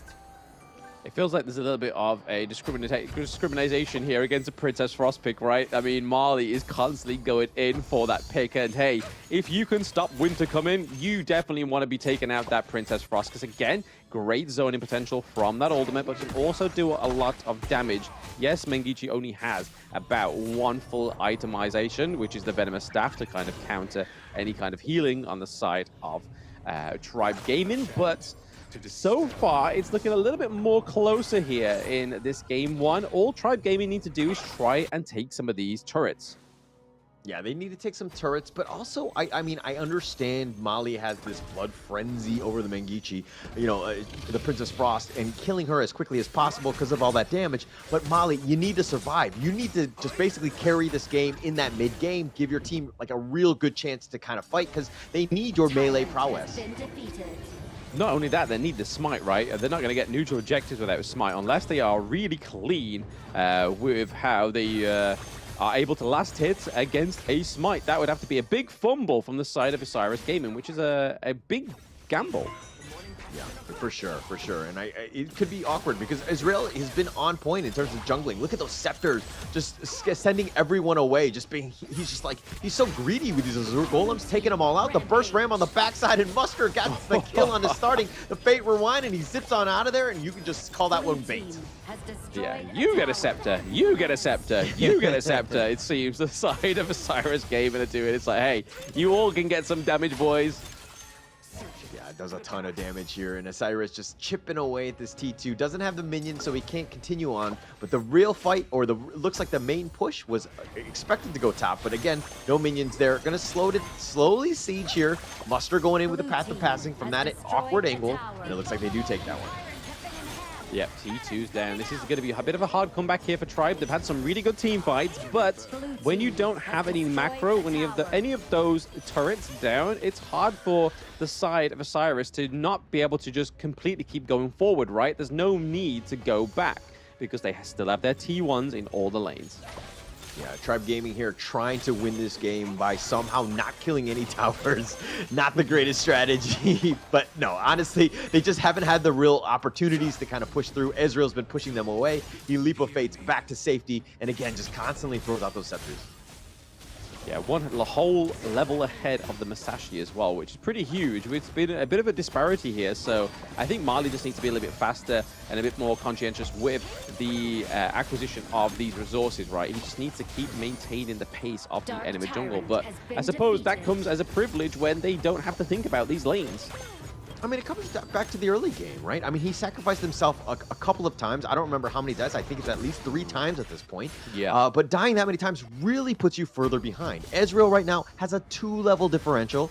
He's also got way more gold. He has, you know, he's just way more of an impact in this game. Yeah, and I mean, you can see with the overall gold as well, right? 36k to 29, that's almost a whole 7k gold difference and no turrets. I hate to keep pointing it out, but this is the thing you need to batter home, right? If you want to win Honor of Kings games, you need to get some turrets. You need to get some lane priority. Yeah, I mean, if anything, you got to split push, right? All 5 of them right now are just reacting to what they're kind of going. Oh my gosh, he's trying to go with Charm. He's just going to Trevor Smash his way to death. That's not what they wanted, and it looks like Iraqi Zoro followed his lead, and he gets killed as well. And now they want to go. Wind RJ gets the pick off on the starting, and then now they're looking to go. But Mali's in the fart. He's going to go in as much as possible. He does get 1 pick off on the Wind RJ, but he dies in return. And it looks like Isurus are looking to just close this game out. They shoot out MTS, funnel him back into the fountain, but they don't have minions, and it's going to slow things down one last time. It's going to really put a stop, right? I mean, only MTS alive, still about 5 seconds until a Charm is back up, and same for Arakizaro, but MTS going down here as well. Yeah, not really much of a chance. I think Israel just will continue to just push. They do have it, and they've aced him out. But yes, with 2 members, it looks like they're back. But Charm and Arakizaro just doing what they can. But the base is going to go down, and it looks like Isurus will take game 1. Yeah, not as clean as Influence Rage, right? There was a little bit of falter there, like where we saw that Marley was able to focus Mengichi quite often, 3 times if I remember correctly. But then also the fact that they had the control, but there was very confident, a little bit overconfident on the side of Isurus Gaming, it seemed, right? It wasn't the most sort of like, hey, we've got control, and then they kind of just manhandled it. It was kind of like, hey, we got control, we're going to try and finesse you. Yeah. I mean, it was tough, right? Like I think that they were there was a bit of a, I don't want to say skill gap, but definitely in terms of teamwork and coordination, Isurus were on the same page, pushing things when they needed to have done. And Tribe Gaming, again, just very reactive to what was happening, and that's generally speaking a losing game. Yeah, that's the problem, right? When you're only playing on a reactive footing, it's kind of like, hey, is that the right way we need to go in terms of fighting this? But it didn't seem like it. It was kind of just like they needed more presence in these lanes. Like the reaction to the team fights, Charm taking some really good Tremor Smashes, amazing, but it's just all about trying to get some more of those objectives. And it's all about them, right? But let's talk a little bit about these KDAs. Molly dying 4 times and only having 1 assist, not really the greatest of game and not what you want from your jungler. Because again, you were talking about it. You pointed out correctly in the sense that almost every big objective, Molly was off the map, or he didn't have his smite ready, or whatever it was. He was never really able to contest, and that's just a free game for Israel. I mean, he had 9,000 net worth. Because of that, he was 1-0-10, just making an impact. Yeah, it's kind of like the point. It was just a small little point of concession, right? It was just like, hey, well, I killed somebody, like as if it was like a good thing. But the whole point of getting kills on the board is what you do after that. And when your jungler's the one that's gone down for a 1 trade against the enemy mid lane, it's kind of like, hey, bro, yeah, you got a kill, but what are we going to do without you?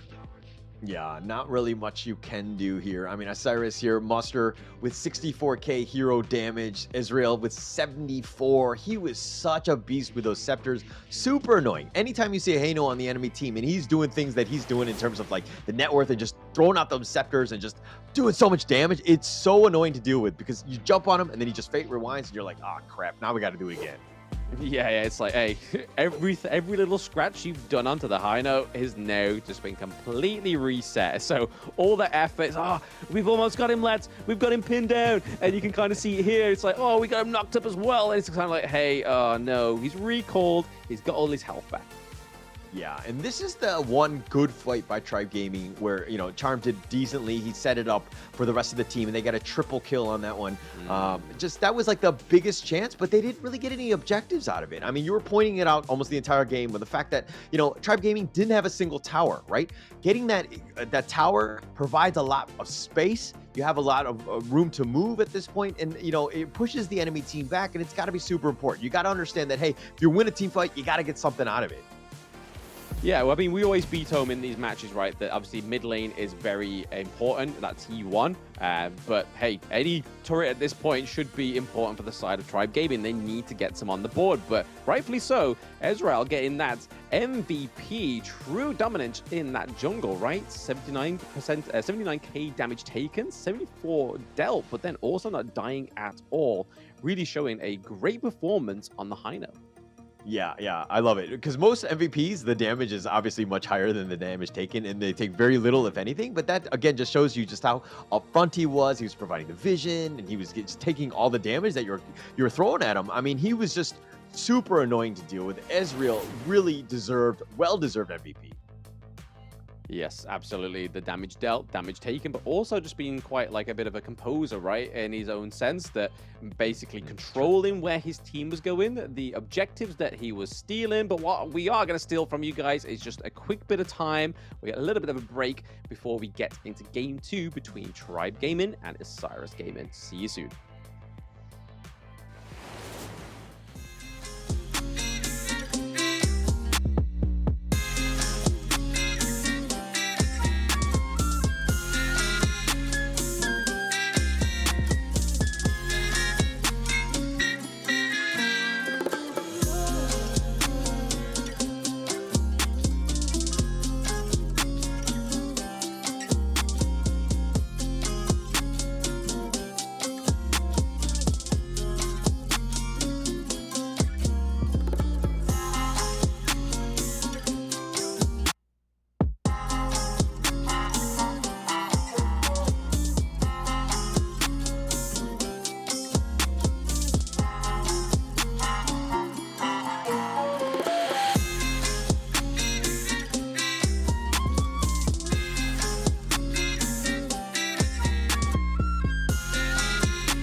Never let them tell you what you can't do. Gotta change up.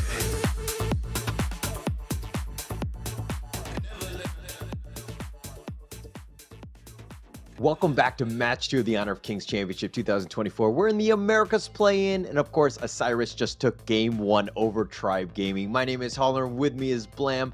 Okay, Tribe Gaming, what do they need to do? How do they get into their win column here? Well, I mean, they need to take some turrets, right? We were battering this home earlier on, especially in the game, but then also of the post-game analytics. But that's where this kind of victory needs to lie, right? Because if it's not for any kind of turret takedowns or any lane dominance, then you can't really try, you can't even think that you'll be able to get into that late game, right? Like, if you have none of those side lanes, if you have no, like, the T1 in the mid lane, coming back from a good team fight, like maybe in the 6 to 10 minute mark, maybe, you're able to then actually try and steamroll a lane, try and get to the high ground turrets, try and force your enemies a little bit more further into their jungle than they would like to be, so you can gain back some of your real estate, right? That's where Tribe Gaming seems to be faltering, not only just against Isurus Gaming, but also Influence Rage. It all seems to be too much team fight, not enough kind of like individual macro play. Yeah, and I do agree with that. I think that, you know, Isurus had a very, like, death ball-ish type of lineup, and it was tough to fight into, especially with that net worth lead. So Tribe Gaming, you need to think of other sort of strats, right? Is it split pushing? Is it trying to just be in the enemy jungle? But you need to figure out how to get some sort of farm, right? Obviously, taking those T1s opens up a little space in terms of getting into the enemy jungle for starters, but you need to figure something out. Yes, somebody might die if they're trying to go on the split push, but you have to try to force them to split up a little bit so that you might have a better chance elsewhere. Yeah, you also need sort of like a clear direction of who's going to be your captain, right? Like who's going to be making the shot calls, because there was a few points, not only in this series, but then in the previous series where it seems to be a bit of a struggle of communication. But hopefully that's laid to bed in this Game 2 against Isurus Gaming. Already taking the Hugh Huan off the table, and then the side of Isurus Gaming are taking the Mai Shiranui. Yeah, just, I mean, banning him out. The Da Chao as well for Isurus just doesn't want to deal with that. I mean, you know, Isurus, again, it was the whole death ball lineup. If you've got the Da Chao, that can kind of open things up in terms of a split push strat. They don't want to deal with that, right? They would just want this single isolated dude that's just going to be pushing in, and then we'll pick him off as they split push. And the Da Chao, obviously with the strat of just teleporting out, it kind of avoids most of that. It does, yeah. And they do ban out the Zhong Fei this time as well, again, because they don't want to go up against it. So rather than locking it in for themselves, they've gone for the red side and the side of Tribe Gaming. So, hey, they could have probably banned something different here, like the Orgrin again, and then gone for the Zhong Fei and then or whatever else they wanted to go for with their first two picks. But right now, the Orgrin's still up. They could go for Masashi for themselves this time around. They could go for Ali or even Lung, but they go for the Dolia, because again, that's not banned. Hey, may as well pick it. I mean, all of the main one, you mentioned them all, right? The Orgrin, the Musashi, the Dolia. These have just been very high impact heroes, right? So Tribe Gaming are like, hey, we're gonna let you open up everything. You pick which one, and we have the right counter.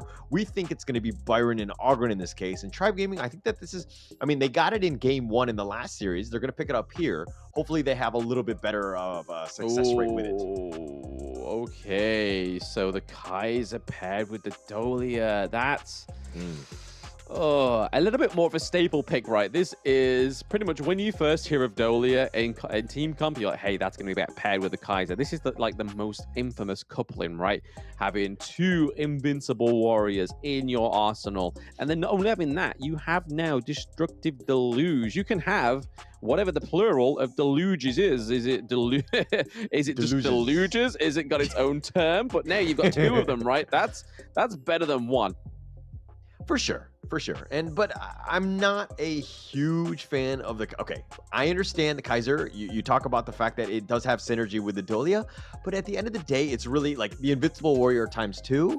Is that really enough just to be this tanky guy, right? Like, I feel like you still need damage. I kind of like the Dolia with the Yuan, or that's been banned, or some other one that has a really high impact alt, not just a tankier one.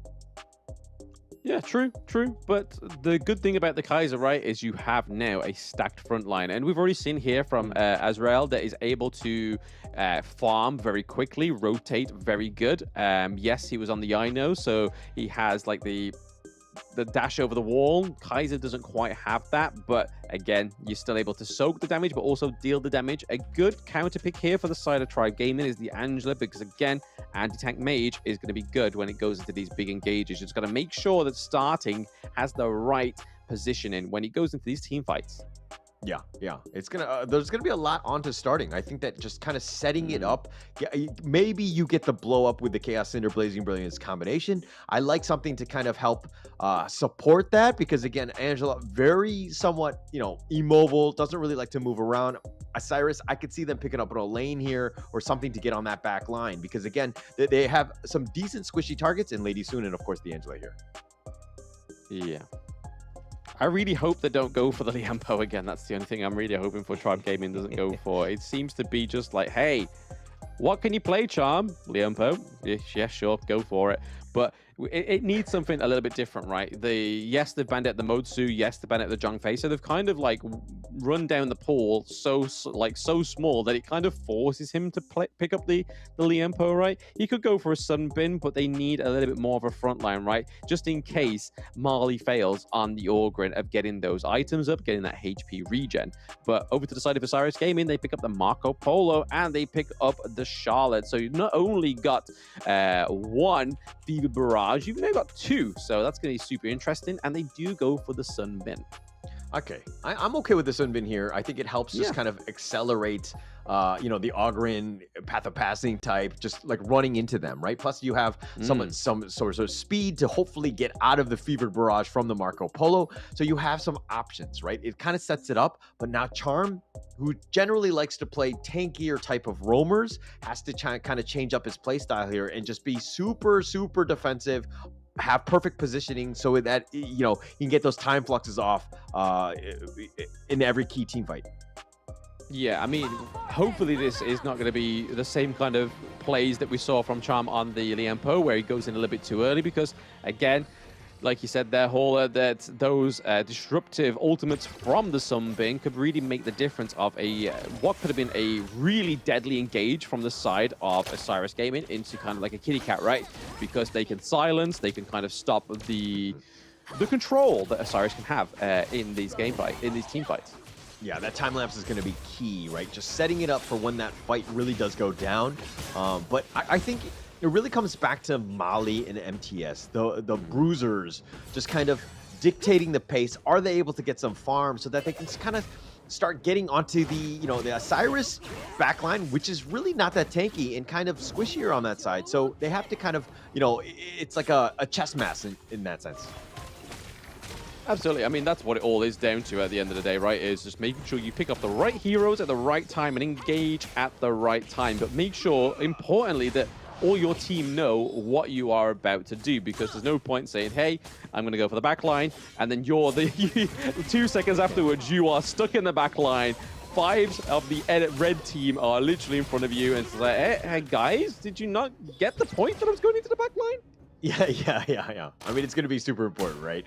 But okay, I think one big playstyle difference, Mali needs to just kind of, I mean, he might steal some farm in the mid lane here and there and just go throughout, but I think that he needs to concentrate more on his own farm and less on attempting to go for kills. I think that has kind of hurt him in the end, or in previous games, excuse me.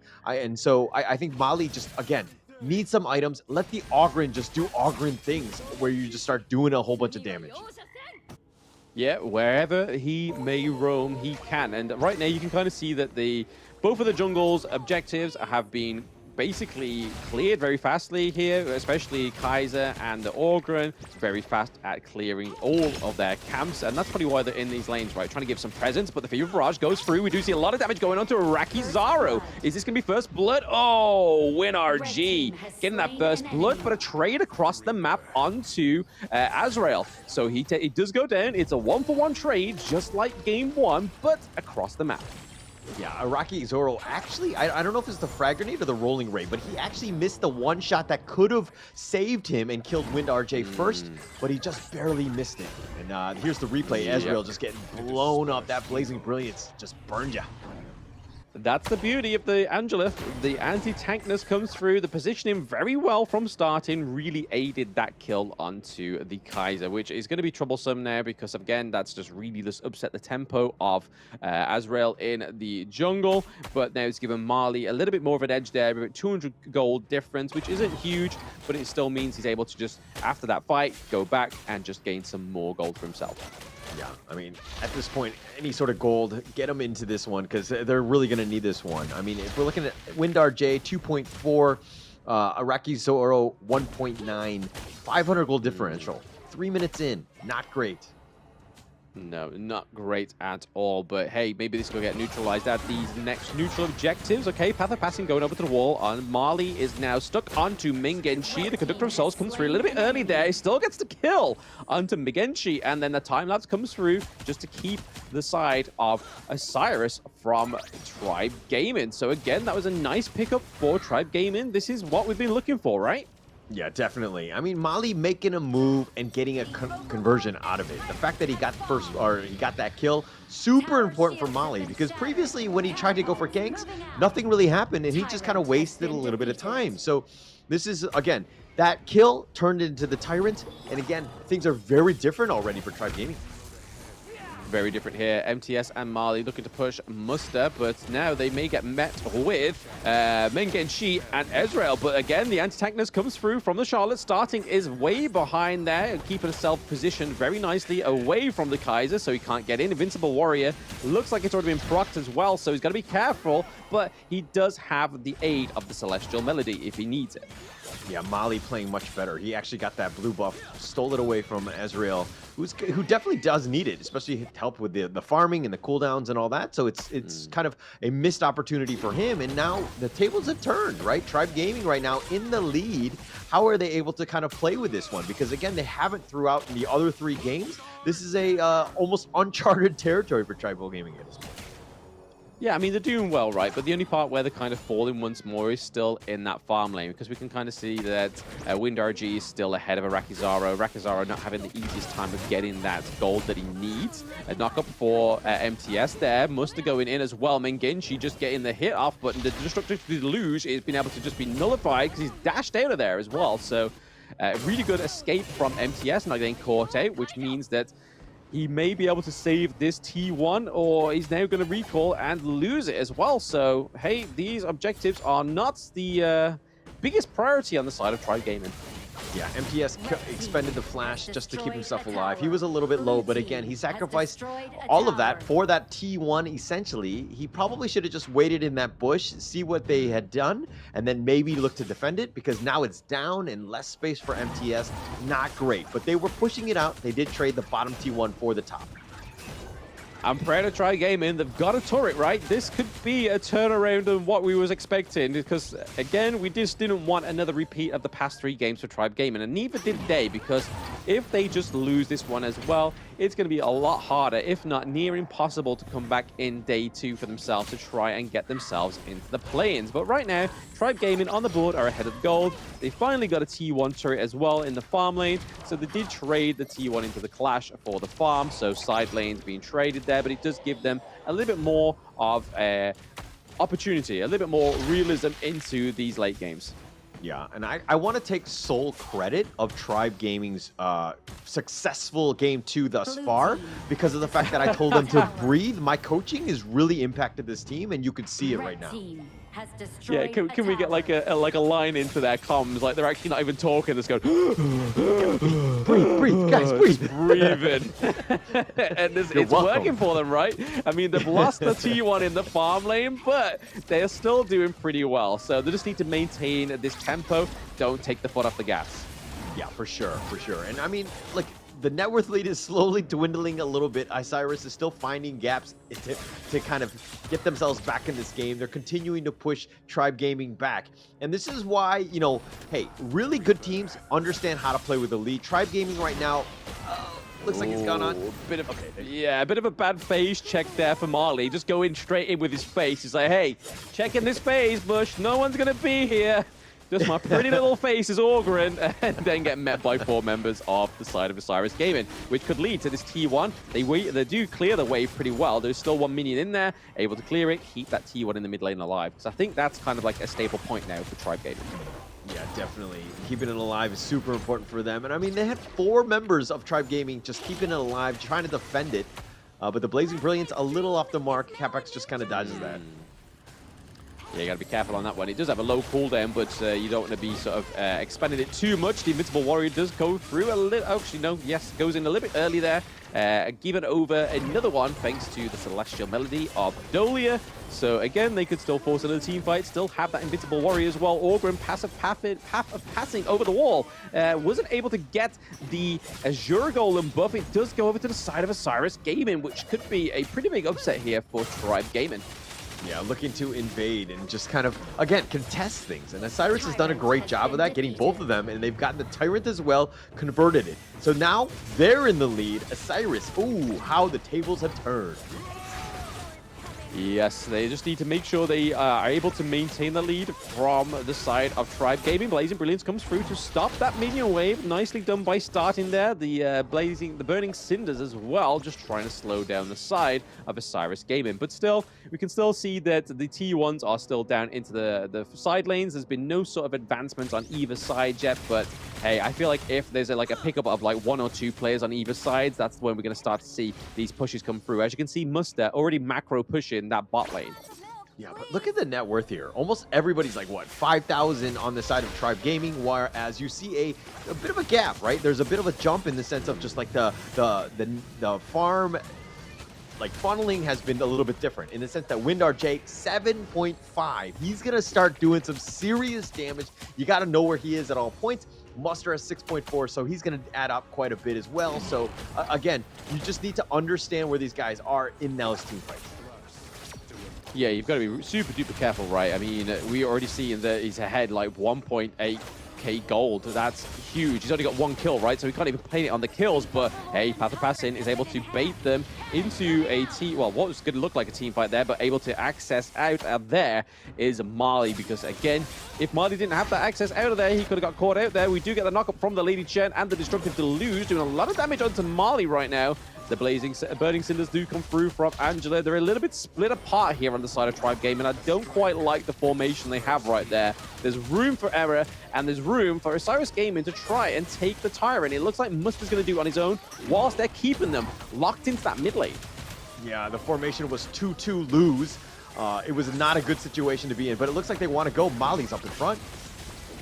Okay, yeah, Azir going in with the Invincible Warrior, but the Angela's Blazing Brilliance is just doing so much damage, but that is countered by the Destructive Deluge. Muster getting a kill onto Arakizaro. Down goes Lady Sun, so less damage, and down goes Starting as well, so there is barely any damage on the side of Tribe Gaming. That is a double kill going over to Muster. Very nicely done by Isurus Gaming. T1 takedown. They got 4 kills in addition to the Tyrant, and the tables have turned yet, even further for Isurus Gaming as they're continuing to push this mid T2, and now they're continuing on.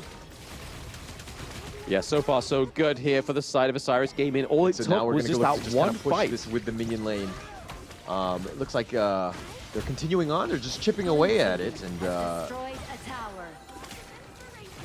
yeah, it looks like they're going to be on. It looks like they're going to disengage here. They're looking to just regroup, take the spike tail, kind of push it along. Boop. Isurus right now in full control, taking the blue buff and just completely controlling it. And they take that one out. They regroup yet again. And looks like starting, looking to go for the Chaos Hinder, and then he gets the Blazing Brilliance. And there we go. Yeah. Here we go. Muster. Yeah. And it looks like we're going in. Oh, they're going to look to go for this one. There we go. Invincible Warrior coming through. We are seeing a little damage coming from the side of Isurus Gaming. A little damage. That's a bit of an understatement there. Double kill coming from the Kaiser as well. And there we go. WinRG coming into the back line with the splendid revolver as well. That is pretty much it. I think that is curtain call for the side of Tribe Gaming. They have the minions in the mid lane, and it looks like they're able to just finish it here. Yeah, I mean, it's just a matter of time, right? The super minions is going to just slowly rock up, and it looks like Isurus have taken game 2.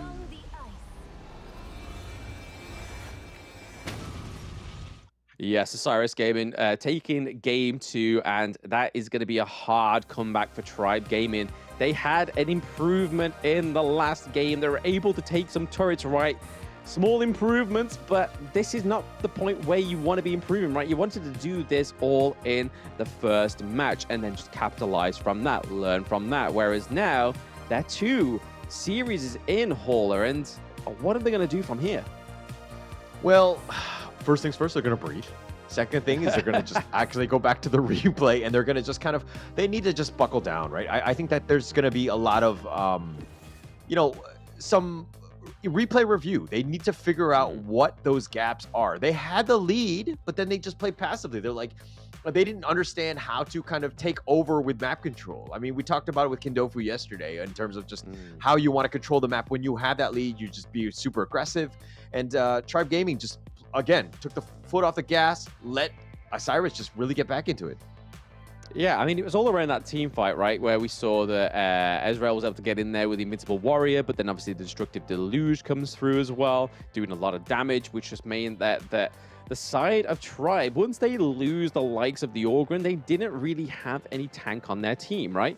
Because they have Sunbin as their support. So again, a great support pick, especially for those counter engages. But as soon as that Orgrin falls off, that's a lifeline gone, right? Yeah, definitely a lifeline gone. I mean, look, I thought the Ogrin Mali was doing great, especially early. They were doing a lot. He was doing a lot of damage. He got first blood, and they were starting to invade. They were taking the enemy jungle. They were doing a lot of good things, but then it didn't really, it didn't transition into a good mid game. It seemed like, oh, okay, we've got it. Now we play scared again. And if you're seeing what happened, look at these neutrals. These are some huge ones that kind of swung in favor of Isurus. Look at that gold grab just go right in favor of them because, again, they took the foot off their gas.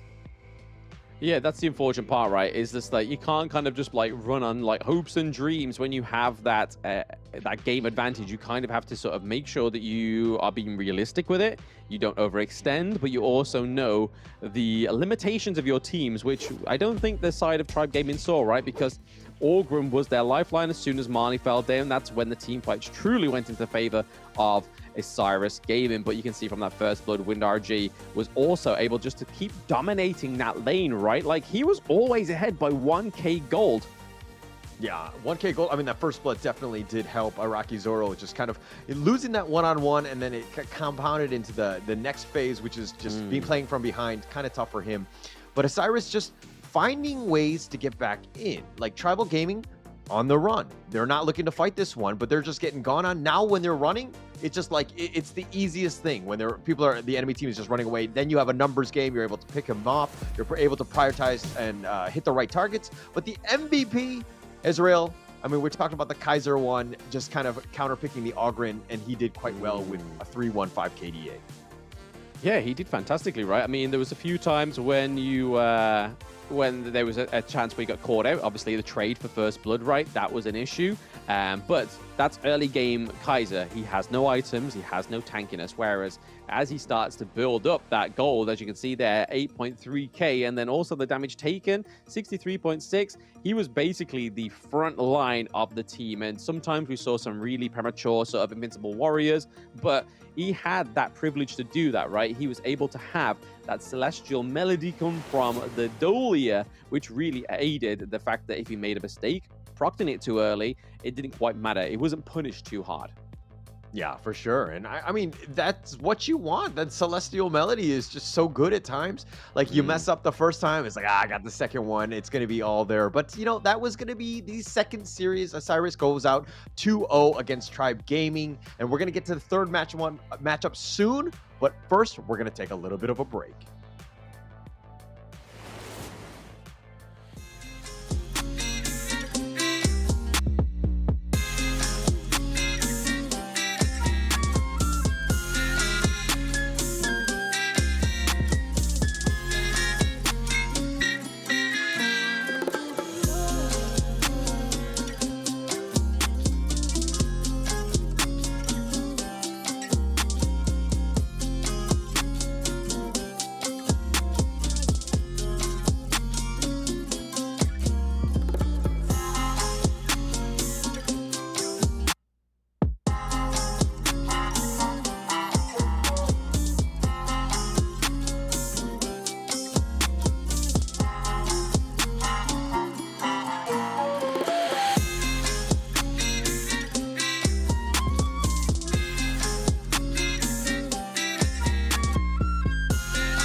Never let them tell you what you can't do. Gotta change your way.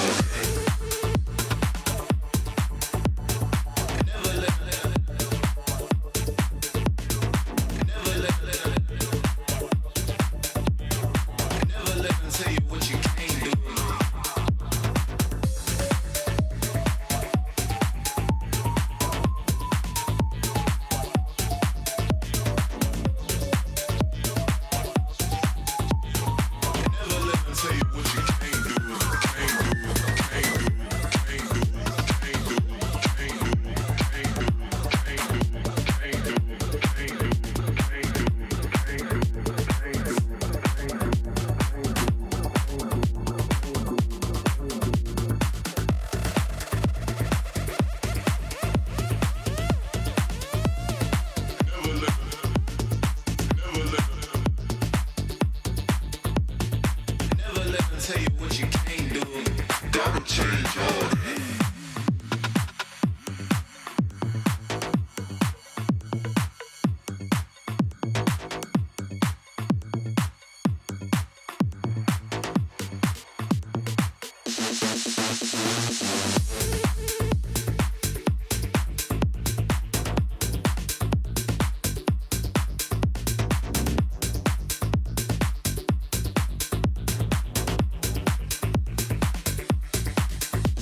tell you what you can't do. Don't change your ways. Never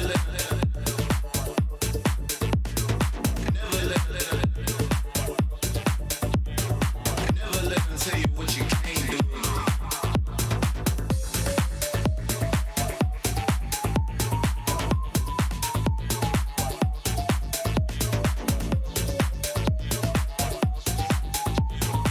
Never let them tell you what you can't do. Can't do.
Liu Bang doesn't have any strongly held beliefs beyond safeguarding his own interests, but when it comes to that, he'll spare no effort.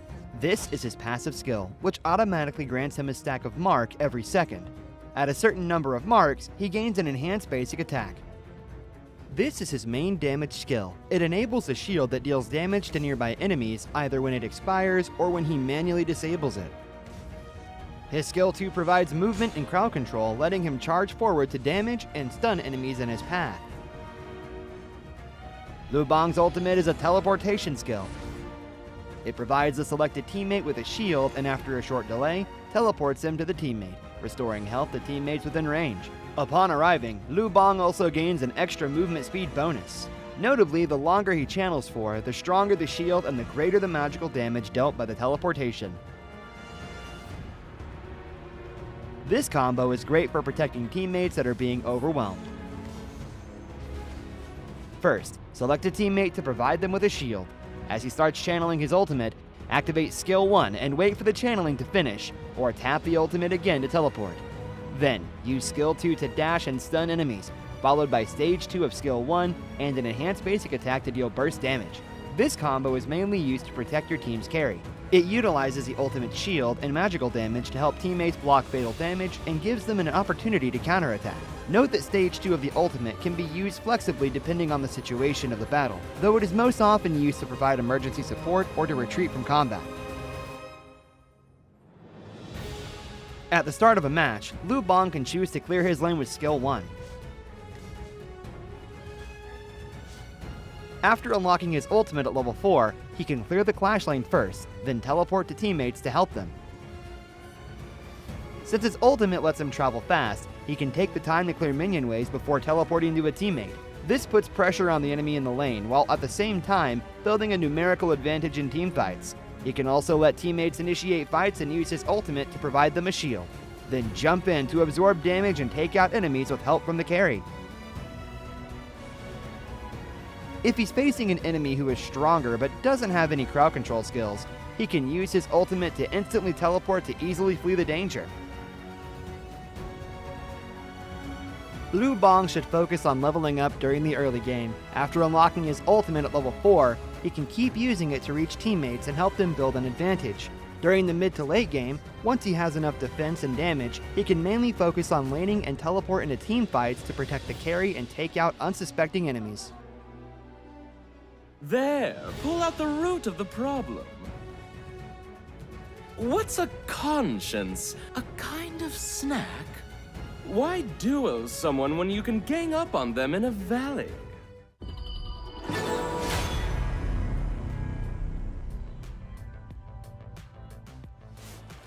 Welcome back to the Honor of Kings Championship 2024. We're in the Americas Play-In third match of the day. It's going to be Influence Rage versus Isurus. My name is Holler, and with me is, of course, going to be Blam.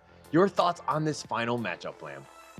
Well, we've seen this matchup before previously, so within previous tournaments like Chuck BR, where we've seen Isurus and Influence Rage be on the same card as each other. And I don't want to tell people in the chat, but Influence Rage won a 2-0, so there's something for Isurus Gamings to prove here. But as you can see, the current standings, guys, is that both Isurus and Influence Rage are currently 2 points up, whereas unfortunately for Tribe Gaming, they are 0-4, which is not a great foot to have going into day 2. But hey, day 2 can hold many wonders. Yeah, I mean, it all comes down to this one. I think that if anything, they want to keep this game close, especially if you're a Tribe Gaming fan. You want to kind of maybe go with 2-1, not a 2-0 dominant win or anything like that, because it gives you a better chance going into day 2. And of course, Tribe Gaming need to win out. They need to basically get 2-0s throughout, but it all comes back to this game. The lead going into it, it's going to be Influence Rage. This is the team members. It's going to be Sony, Raikou, Cozy, Petroni, and Villa. And this is a very strong team. They had a dominant performance up against Tribe Gaming earlier today. Yeah, very dominant. I can't quite say that. I don't want to put any kind of bias or anything like that, so I'm not going to say much. But both of those wins were obviously quite clean, so I'm not going to say who was the cleanest. That's where this match is going to decide who is cleaner at swiping up these teams. in these best of threes, but their opponent will be Isurus Gaming. Like I said before, it's a little bit of a different roster, Season 2 roster that they didn't quite have time with, but now they seem to have perfected a little of those, ironed out any of those blemishes. But we have Muster in the Clash lane, Ezreal in the jungle, Mengichi in the mid lane, we have WinRG in the farm lane, and then Kapos in the support role. So again, this team played just up against Tribe Gaming, took 2-0. Influence Rage took up against Tribe Gaming, at both on 2-0. So this game's going to really see who's going to come out on top for day one. Blam, if you're not going to say it, I will, because I'm not scared of what the repercussions might be. I thought that Influence Rage had a much cleaner series up against Tribe Gaming. I was very impressed. Isurus had a great one. Obviously, you got the 2-0, but it wasn't as clean. I mean, there were still some hiccups, I would say. Of course, if you have a problem with me or a problem with that, you come at me. You can find me online at Kindofu. Yeah, Kindofu, at Kindofu. Yeah, definitely just at Kindofu. Just get some random DMs, just like, hey, why were you chatting absolute bear against my favorite team? And Kindofu's like, I'm just playing. I've not been casting today. But anyway, we're getting into the PBs now. So it is Influence Rage against Isurus Gaming. We see the Ming and the Chao band this time around, and then over to the side of Isurus Gaming, they're taking off the Hugh Huan for Raikou, and obviously for Petroni, they've taken away the Ali. But what he has picked up is that long. Yeah, wow. Look at these, like the teams are just going back and forth. They're just picking things very quickly. They came prepared. They knew what they were going to roughly choose. But the Dune Lady June pick and the Marco Polo in the first phase being picked out here, and to deal with the Loom. Your thoughts on that matchup there, Marco Polo versus Loom?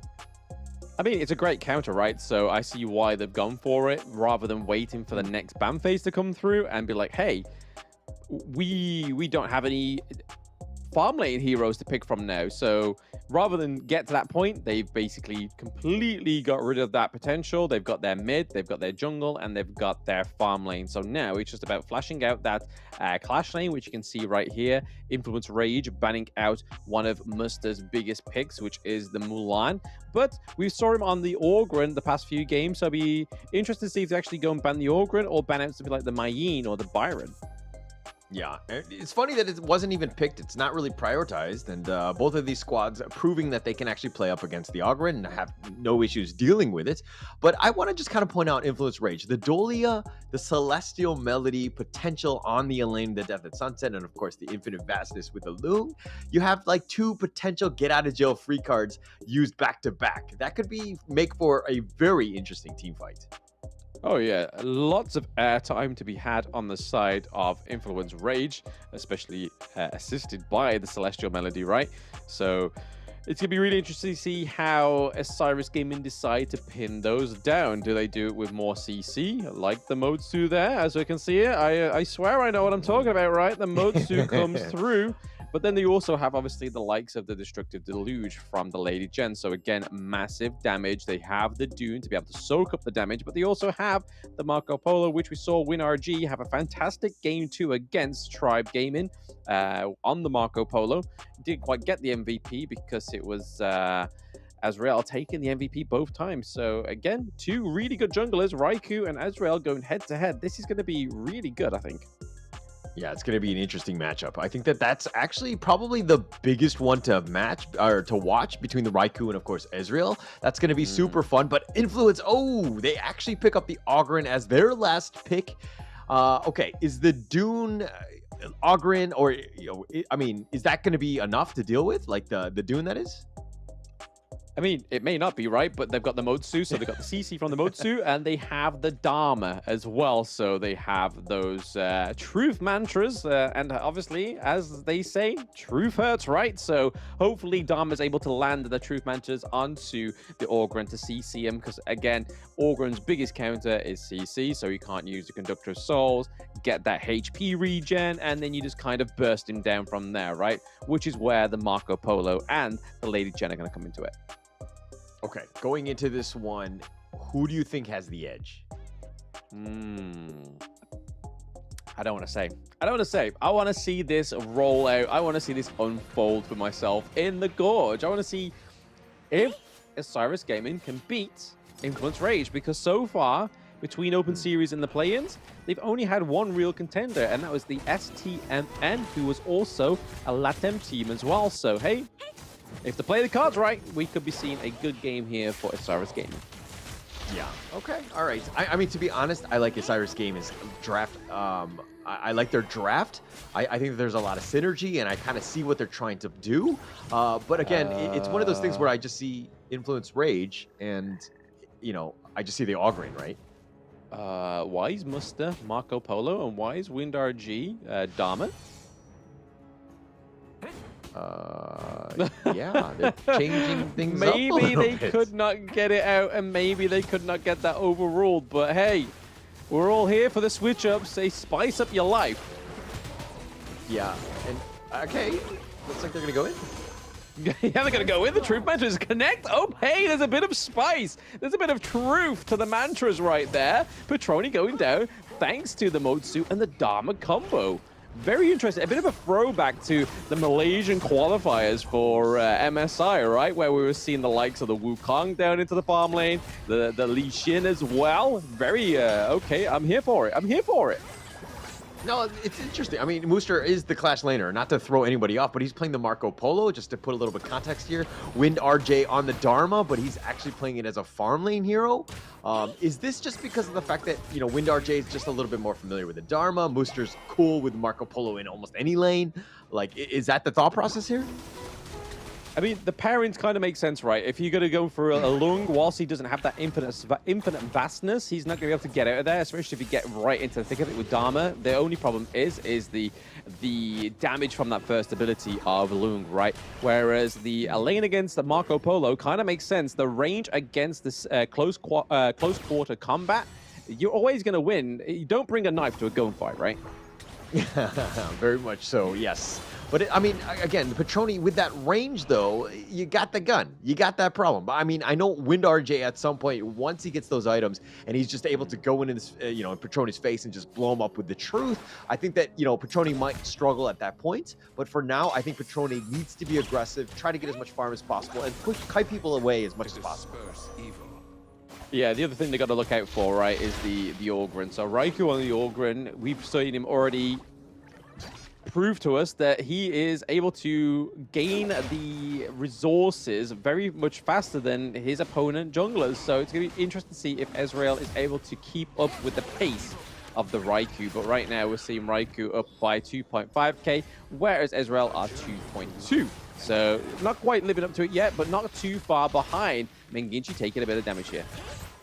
Yeah, and I mean, Raikou has proven time and time again that this guy's top tier, right? As a jungler, he's super aggressive. He's able to get farm and make an impact in all the lanes, which is great for the team, especially in the laning phase, right?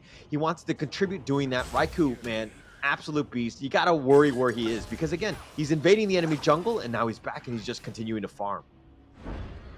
Yeah, it's the only problem, right? When you are Augurin, you're able to sort of just get in, take your enemy's jungle, able to use the passive path of passing to get out of there as well. So create those routes that wouldn't necessarily be there otherwise.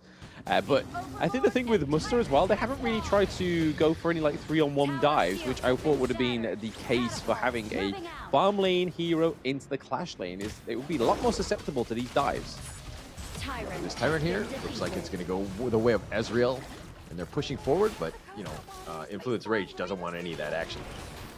They don't want none of it, especially when Dharma's close to the Tyrant, right? I mean, normally he's up there in the Overlord's territory, but right now he's down there literally like, hey, if you want to go for Tyrant, I've got some truth that needs some him, right? And we need to get that CC off, and that could disrupt the Augurin trying to land the smite. So I think it's just Influence Rage playing it safe. Just make sure they don't actually give too much over to the side of ISG.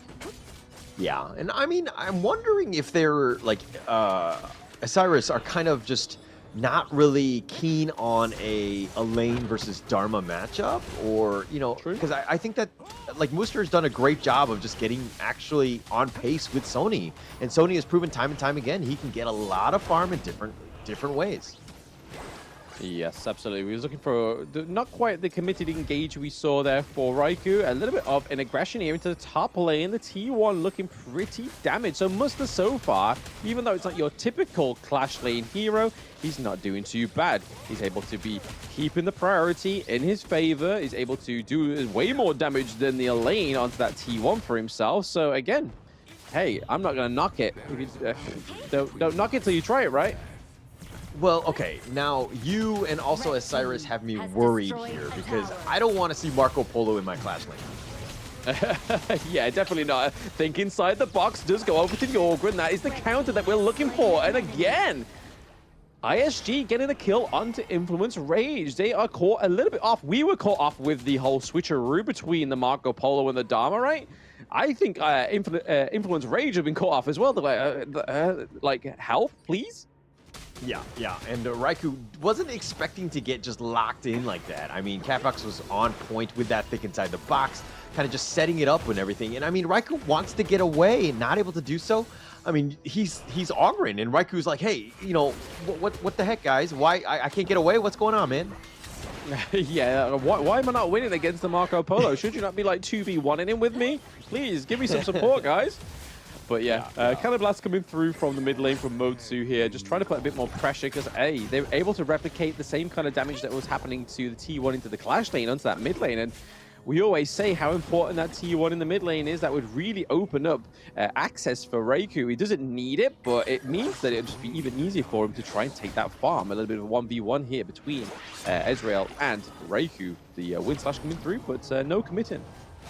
Yeah, look at Muster. He's actually got 4.5k. He's beating out Sunny. I mean, and he's actually taking the top T1 as well. So Muster is a little bit of a top diff at this point in terms of this Marco Polo. It's very unconventional, but he's proving that it's actually starting to work. Hey, I mean, if it works, I'm not gonna be anybody to say, hey, naysayer. Just, hey, just do what you need to do, boo-boo. Do what you need to do. That T1 in the farm lane, though, is very, very low. Able to save it was WinRG just by taking that minion out. But all that takes is a little kiss, and that T1's gone. Yeah, I mean, they're going to continue to push. It's just barely hanging on. I think there's like scotch tape, just patching it together for now. But it's going to be a little bit of a push by Isurus. I think that they have the numbers to do it, but they've lost the mid T1, and Muster is just cleaning up the minions now. A little bit of a full support, right? Okay, so the Cannon Blast comes through onto Cozy. Cozy's trying to get out of there. A lot of damage going on to Azrael. He is taken down, so that is the first kill on the board for Influence Rage. So they are now turning it around. A kill-less match is no longer a potential for Influence Rage, but that was a nice little engage there. I don't know how Cozy was able to stay alive, but hey, the healing came from somewhere, and it must have been the Dolia. Yeah, it kind of helped him out. It kept him alive. And I mean, Azrael was a little too far out. The rest of Isurus were not able to be just back him up. Oh, but in the bottom lane. WinRG getting a second kill onto Lung, right? That's something I never thought we'd see in the farm lane. Dharma going against the Lung, and then all of a sudden, Dharma's like, hey, I'm on top, baby. I'm 5.4k. Keeping up with Petroni as well, which we know from the first series of the day. He's really good at basically amassing that resources for himself. Like, there's never an issue when Petroni's on the team, but right now, WinRG's keeping up with that tempo. Yeah, keeping up with the tempo, and that he's been doing a great job. Look at the net worth. It's literally neck and neck at this point. Does he get the steal? No. Nope, not quite getting that kill theft, which would have been huge for the side of Influence Rage, but hey, Isurus Gaming are here to stay, baby. They're like, hey, we've lost 2-0 to you before, guys, and we didn't quite do too well in the Season 2 Invitational. But now we've kind of mixed things up. Muster's playing a little bit more into the role. WinRG's playing fantastically. I think as a whole, they're not doing too bad, trading the blows and like basically just keeping themselves alive here, even though Lung able to get a few blows onto the Motsu, didn't quite do that much damage. Yeah, and didn't do enough damage to just kind of keep this, you know, the team fight and the pressure on, so to speak. But again, no mid T1. Influence Rage right now have a bit of an opening in that sense. That opens up the map quite a bit, and it's super key for them because they can then look to go for some enemy invades, or jungle invades, that is. But look at in the top bottom lane, Muster. Yes, Musta almost getting caught out there. He did get a little bit of recon from Capo, just keeping himself alive. The Cannon Blast coming through does land onto the Orgren. Wind Slash as well. Orgren looking pretty low. The Conductor of Souls comes through. He's able to regain his HP. He does have Eye of the Phoenix, so he does get the boost in the HP regen. We see that Azrael is a little bit stuck into the thick of it here. Now we are seeing Sony join the team fight. Azrael soaking so much damage right now, but there we go. Orgren gets the kill onto the Dune, and they're not stopping there. Okay, WinRG gets the trade onto Reiku. There is no smite on either team, so that means that the Tyrant is probably not going to get forced here. Yeah, probably won't be going for it. But I think Israel, once he threw out the Unruly Blade aggressively, didn't get the pick off or anything, and you knew he was dead, right? He was going to be eventually just, you know, whittled down. They had the kiting and for that, but they did get Raikou in return, so not all in all the worst thing in the world, still neck and neck. Both of these teams really want it. This matchup is so important going into day 2. Absolutely. I mean, it's super close, right? I think it's the closest matchup we've had all day because the other two have been pretty clear who the winners are of both of those games as they are now here into the third match, trying to make sure they can keep their or attain the best position they can going into day 2. But right now, it seems a little bit of a bit of a brewing before the storm, right? They're just two teams waiting to try and see who makes one too many steps to overextend. We see that Must is going into the backline there, trying to push and get some priority into the lane. Raikou also doing some damage onto the backline as well. Just a lot of tit for tat, right? Cannon Blast coming through, Prigid's coming through. So here we are. We're just waiting for somebody to commit. Must is back into the team fight, so there could be a potential here now that Raikou with the path of passing. Yep. Oh, nice to Okay.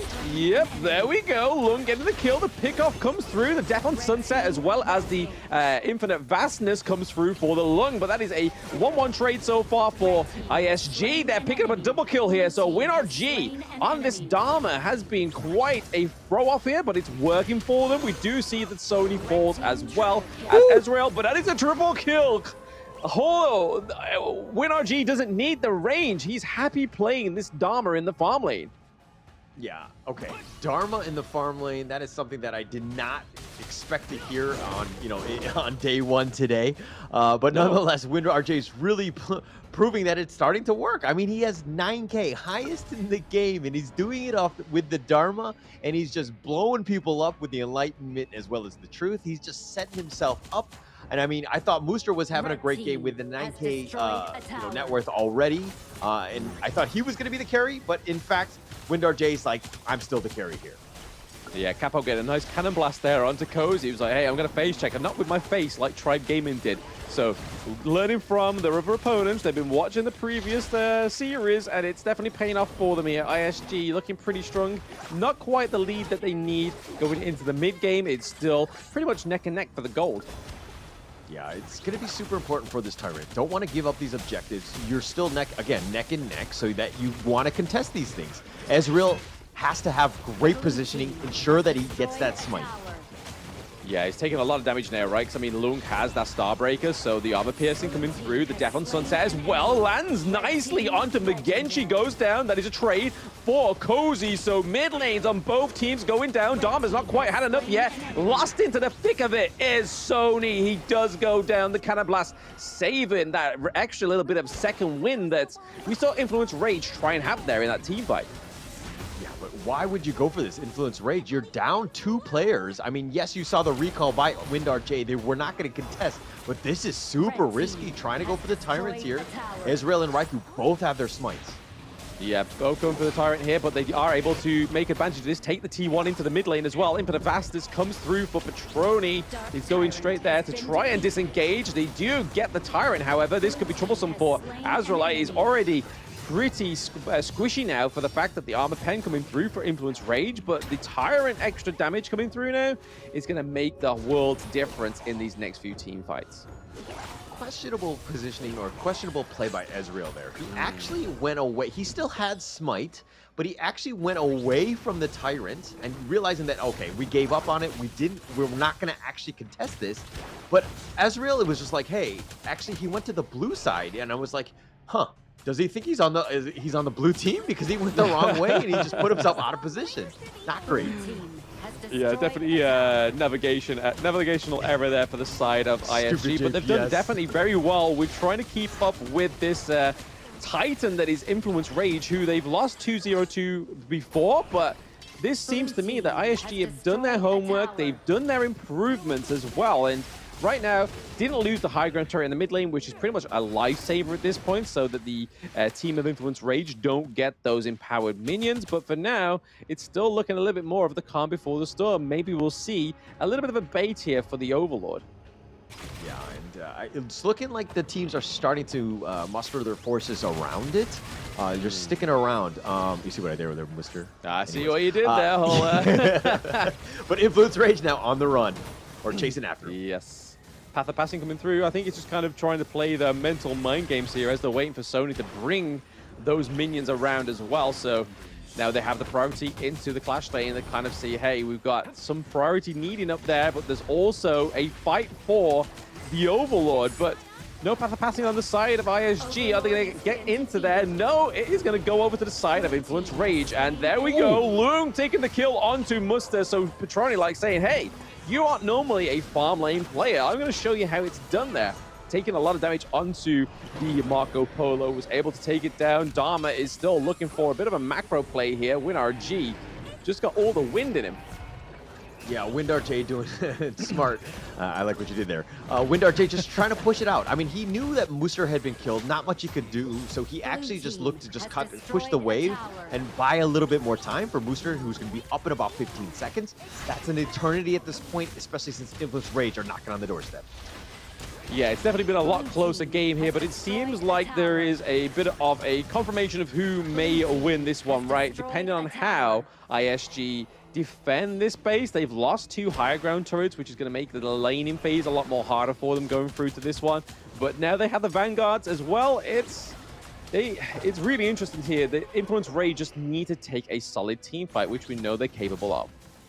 Definitely capable of. I mean, they have a lead now. How do they do this? I mean, it's just that the Vanguards will constantly push, so Isurus actually has to play on the defensive side, dealing with those Vanguards, pushing it out, try to take back your jungle. Not the easiest of things to do at this point. 23 more seconds for the next Tyrant, and you know, that's going to be probably the next big objective for Influence Rage. Yeah, I mean, we're almost getting to that 20-minute mark, right? I mean, Influence Rage don't really want to get to that Tempest because anything can happen, right? Which we saw yesterday between one of yours and Kin's matches that we saw going all the way past the 20-minute mark. A few Tempest Dragons coming through. It was very clutch, but WinRG goes in, checking the bush, and with his face was able to dash it there. This Death on Sunset does come through to the back line here, trying to take out Muster, because there we go, another Death on Sunset thanks to the Celestial Melody, but now the Celestial Melody being on cooldown means that the Infinite Fastness is not going to be able to be activated twice. Influence Rage having to play this one a little bit more careful. Yeah, gotta be super careful. I thought Sony was dead, but then I totally forgot about the Celestial Melody, but Sony getting gone on? Okay, yeah, the Cannon Blast coming through does stop it into place for a little bit, but Muster's just, I mean, yes, Muster's able to get the Splendid Revolver, but not connecting the shots, which was just a bit unfortunate there. Raikou into the thick of it, as well as Cozy. The Winter is coming, it's been dropped down. We see that Azrael is gone down as well.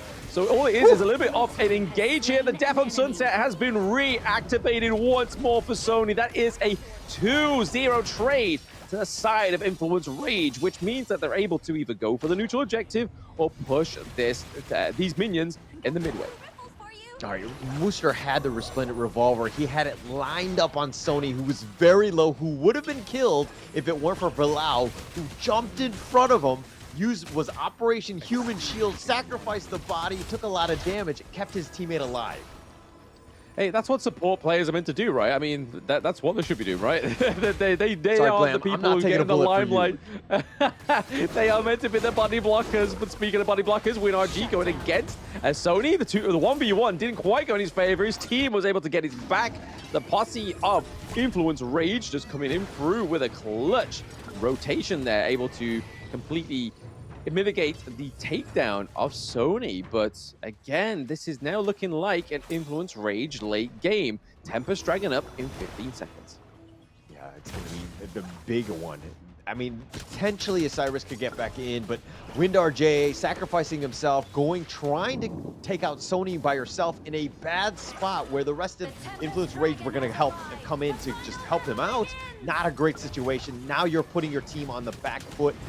This is going to be a tough one for them, as it looks like Isurus needs to limit this. Yep, the Death and Sunset does come through. Celestial Melody is still up, so we could see another Death and Sunset if we really need to. The Winter is coming is here as well as the Destructive Dislodge. We do get the Tempest Dragon as well.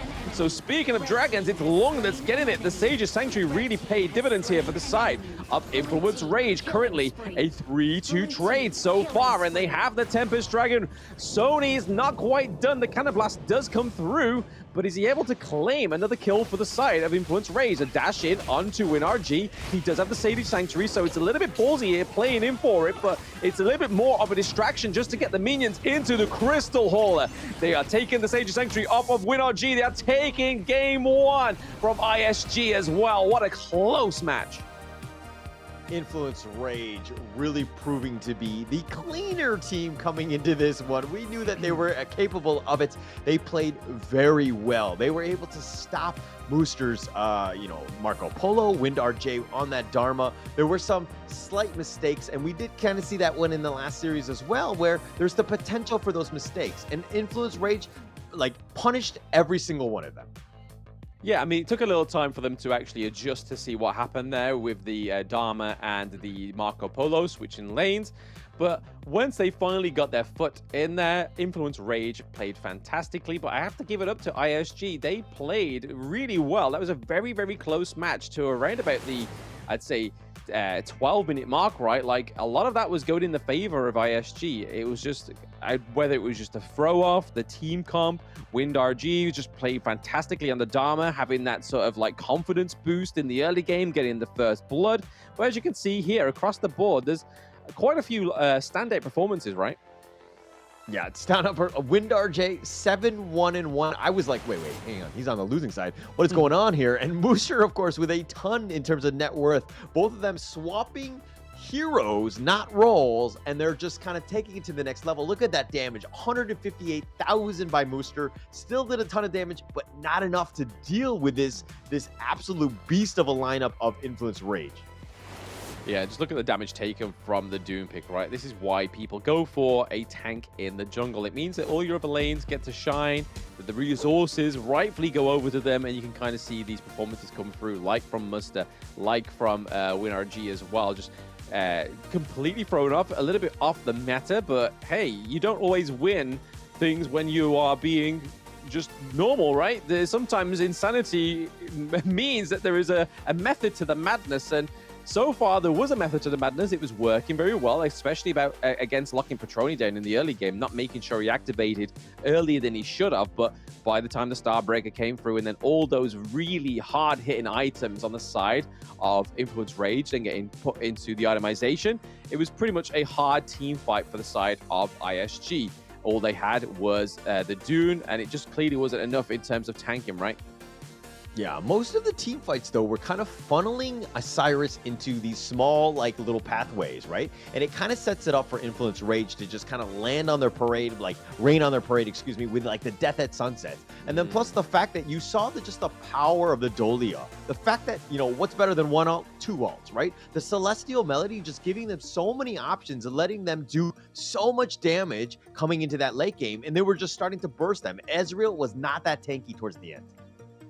Yeah, I mean, the Celestial Melody really saved that one, right, for the side of Influence Rage. If they didn't have that, they wouldn't have had the double ultimate on the Lung, the double ultimate on the Elaine. So it would have meant a lot more calculation from the side of Influence Rage. But you can kind of see here, as they kind of showed the highlights that really rolled out the Game 1 victory for Influence Rage, that they didn't need to think calculatively. They had all the gold, they had all the itemization, and then the MVP is going to go over to Sony. Played fantastically, especially being able to access that backline. If it wasn't for that Elaine pick, I honestly think that ISG would have taken that Game 1.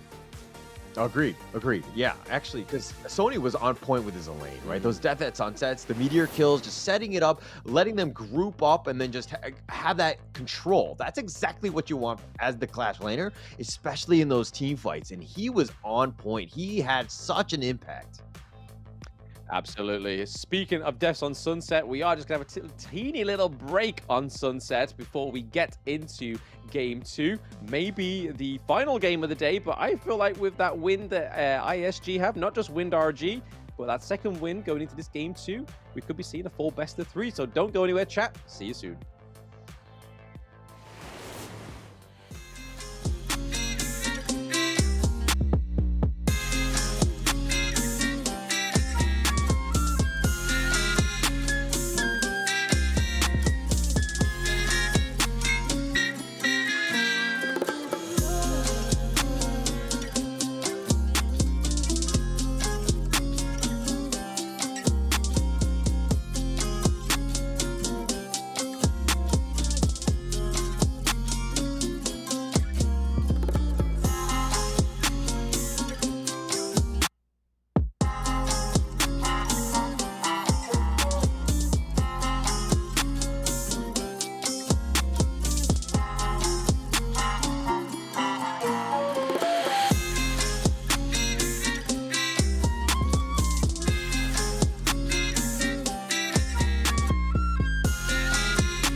tell you what you can't do. Gotta change up.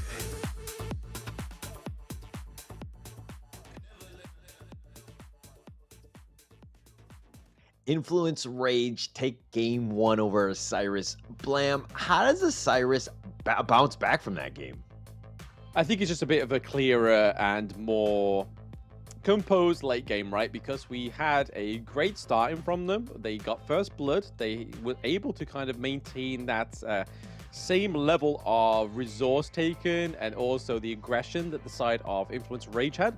So I think it's nothing to do with the early game and in the mid game. It's all about that late game, right? So the only thing they could do in the early game to try and influence that late game is just have more control. Yeah, actually, I agree with you on that 100% in the sense that like everything early to mid game, it was really neck and neck. It was so close, right? But that just a couple of team fights just swung the way into Influence's Rage's success, right? They were able to win because of those late game team fights. They did a really good job of just kind of having that chaos, and just the target prioritization was really good for them. Oh, absolutely. I mean, you sounded super duper surprised that you agreed with me. I was like, oh, maybe my takes aren't that good. But there we go. I'll take my wins when I can. I'll take my wins when I can. But yeah, I feel like it is all down to the composure in these team fights, right? Especially when the likes of Influence Rage have the picks like the Ogryn. It's very hard to come against an Ogryn that's been able to not be challenged so much within the early game, to the point that it's like, oh, we're now in the late game. They now have an Ogryn that we haven't really punished so much within that early to mid game, and now we can really see that when they have the itemizations. But into the PB, we see that the Lung and the Doom pick are being banned out to the side of ISG, and then over to the side of Influence Rage, they ban out their own Dolia and the Chow, but it means that they're able to pick up the Lady Jen and Zhong Fei first pick.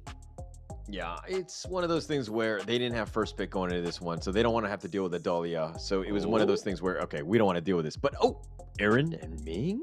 Interesting. They're going for it again. The maze, well, I mean, it did really well. Wind RG got a fantastic kill streak on it, and the Erin, and it played very well. It may be just enough to throw off Influence Rage. I mean, if the Marco Polo and the Dharma lane switch up isn't enough to throw them off, I don't know if this will be enough, but let's see if it's something they're a little bit more comfortable with. But paired with the Hugh Huan, majority of them probably going to be in that jungle role, right? Just hope that they play it like how Raikou plays it when he plays it with pure dominance. Just goes into the enemy jungle, just cuts off any kind of like means of getting into the Azure Golem or the Crimson Golem, especially when we start to see those T1s fall, right? Yeah, and I mean, we expect the same thing out of Israel, right? I think the Yuan is definitely something that he can pilot very well. I have no issues with that. But I think it also gets boosted a bit by Ming, the fact that it has so much sustain already. And then kind of just going back to the pool of, this Aaron pick, which is, again, kind of an interesting one. I think it's the Isurus special. I haven't really seen any of the other teams really play this hero as much, but they definitely like it here. They do. I mean, it's clearly something that they pick and they're happy with, right? And WinRG showed his performance against Tribe Gaming. Yes, Influence for Age is not Tribe Gaming. They beat them 2-0. So it's going to be interesting to see how the Aaron pairs up against Patroni's Ali, which we know historically has fantastic performance, right? If he can't get his Lung, he goes for the Ali. If he can't get his Ali, he goes for the Lady's Son. But the last little parts of those bans, they are banning out the clash lanes there. So the Dharma and the Byron go down. Are ISG going to ban out that Ogryn just to kind of finish it off now? Because they have taken out the Masashi pick, which is a big counter for him, but they go for the Sunset, which is quite interesting, instead of going for the Ogryn. Yeah, I mean, it's kind of leaving it out there. They picked up the Kaiser. They expect, I mean, I think they're trying to bait out the Ogryn pick here. Considering you left it out and you've picked the Kaiser, very tanky. We've seen it try to be a counter to the damage that Ogryn brings to the table, but they have a decent amount of options in terms of dealing with the Ogryn thus far. I think Influence Rage are, again, just looking to bait it out. Potentially, right? I mean, they've got the Zhong Fei, they've got the Kaiser, but then they've also got the Destructive Deluge. And if they need any more burst, they have the Ali. But over to the side of ISG, they're looking for their mid lane potentially, or the Hugh 1 could go into the mid lane and completely throw us off, which is not like something that ISG would do. But hey, it's not going to be that. It looks like they don't take the bait. They go for the Hino and they go for the Mayin into the clash lane. Yeah, and I kind of like the synergy, right? You had the Yuhan with the Unending Sorrow, who's just, you had that second phase of a team fight then, because you got to set that one up, right? You're untargetable. Plus, you have the Hano now, who's could also be potentially in front. This is one that Mengichi is able to play well as well, just with those scepters just being super annoying, and then you get yourself out of dodge with the Fate Rewind. Yeah, I mean, it's going to be interesting to see if they do put the Haino into the jungle or they're going to leave the Hue 1 there, right? Because that could be either one, because Ezreal has been on the Haino before. They go for the Zhang Yu on the side of Influence Rage, a pick that we've seen not too often from this team, but something that's been a big influence from the Brazilian region, right? Is the Zhang Yu pick into the Clash lane. Yeah, a little bit of control, just getting in, just trying to stun people up. When it's on, the Zhang Yu can just be this absolute menace. He needs to have a decent early game to just kind of build up a little bit of tankability. I think it's being backed up with Kaiser could be what they want, right, with the Invincible Warrior. But, you know, I think it's going to be two teams going up against sustaining and somewhat longer team fights, potentially, with the Haino and the Yuan as well. So it's going to be super interesting seeing those big team fights in the late game. Yeah, again, the draft is very much late game orientated, and we know that ISG can get there as they've really displayed in game 1, but let's see if they can do it again in game 2 and even maybe take game 2 from the side of Influence Rage. We'll still see, but it does look like Mengichi is going to go for the Hue 1 into the mid lane and then the Haino into the jungle, which from the games with Tribe Gaming, we saw Ezreal was able to kind of conduct his team into places that he wanted them to be, but then also kind of harass the enemy team, right? Kind of disrupt the enemy jungler, which was a really good performance and a really good mechanic. Whether it will work on Influence Rage, we are yet to see, but Cozy looking like he may get caught out here for first blood. Oh, quite close. Yeah, he had to use the flash just to keep himself alive. Gets the healing due as well. But Cozy in this bottom lane, he just got gone on, right? And they were forcing a lot. I mean, in terms of the amount of resources and manpower that was in that bottom lane. So Cozy needs to be a little bit careful. But man, this T1's taking a lot of damage, especially early. It's taking a big beating, right? Like, Aaron's doing so much damage to that T1, but I suppose it's kind of paired with the Ming, right? Just that damage amplification, but then later on in the game, you'll get that damage reduction. So and also be able to stash onto the enemy team for increased damage, which will go really nicely against picks like the Zhongfei and the Kaiser. Yeah, and look at a little bit of rotation by Mengichi in the top lane, just pushing that one out, just giving Muster just a little bit of an edge, right? And that's kind of what you need to kind of get yourself going.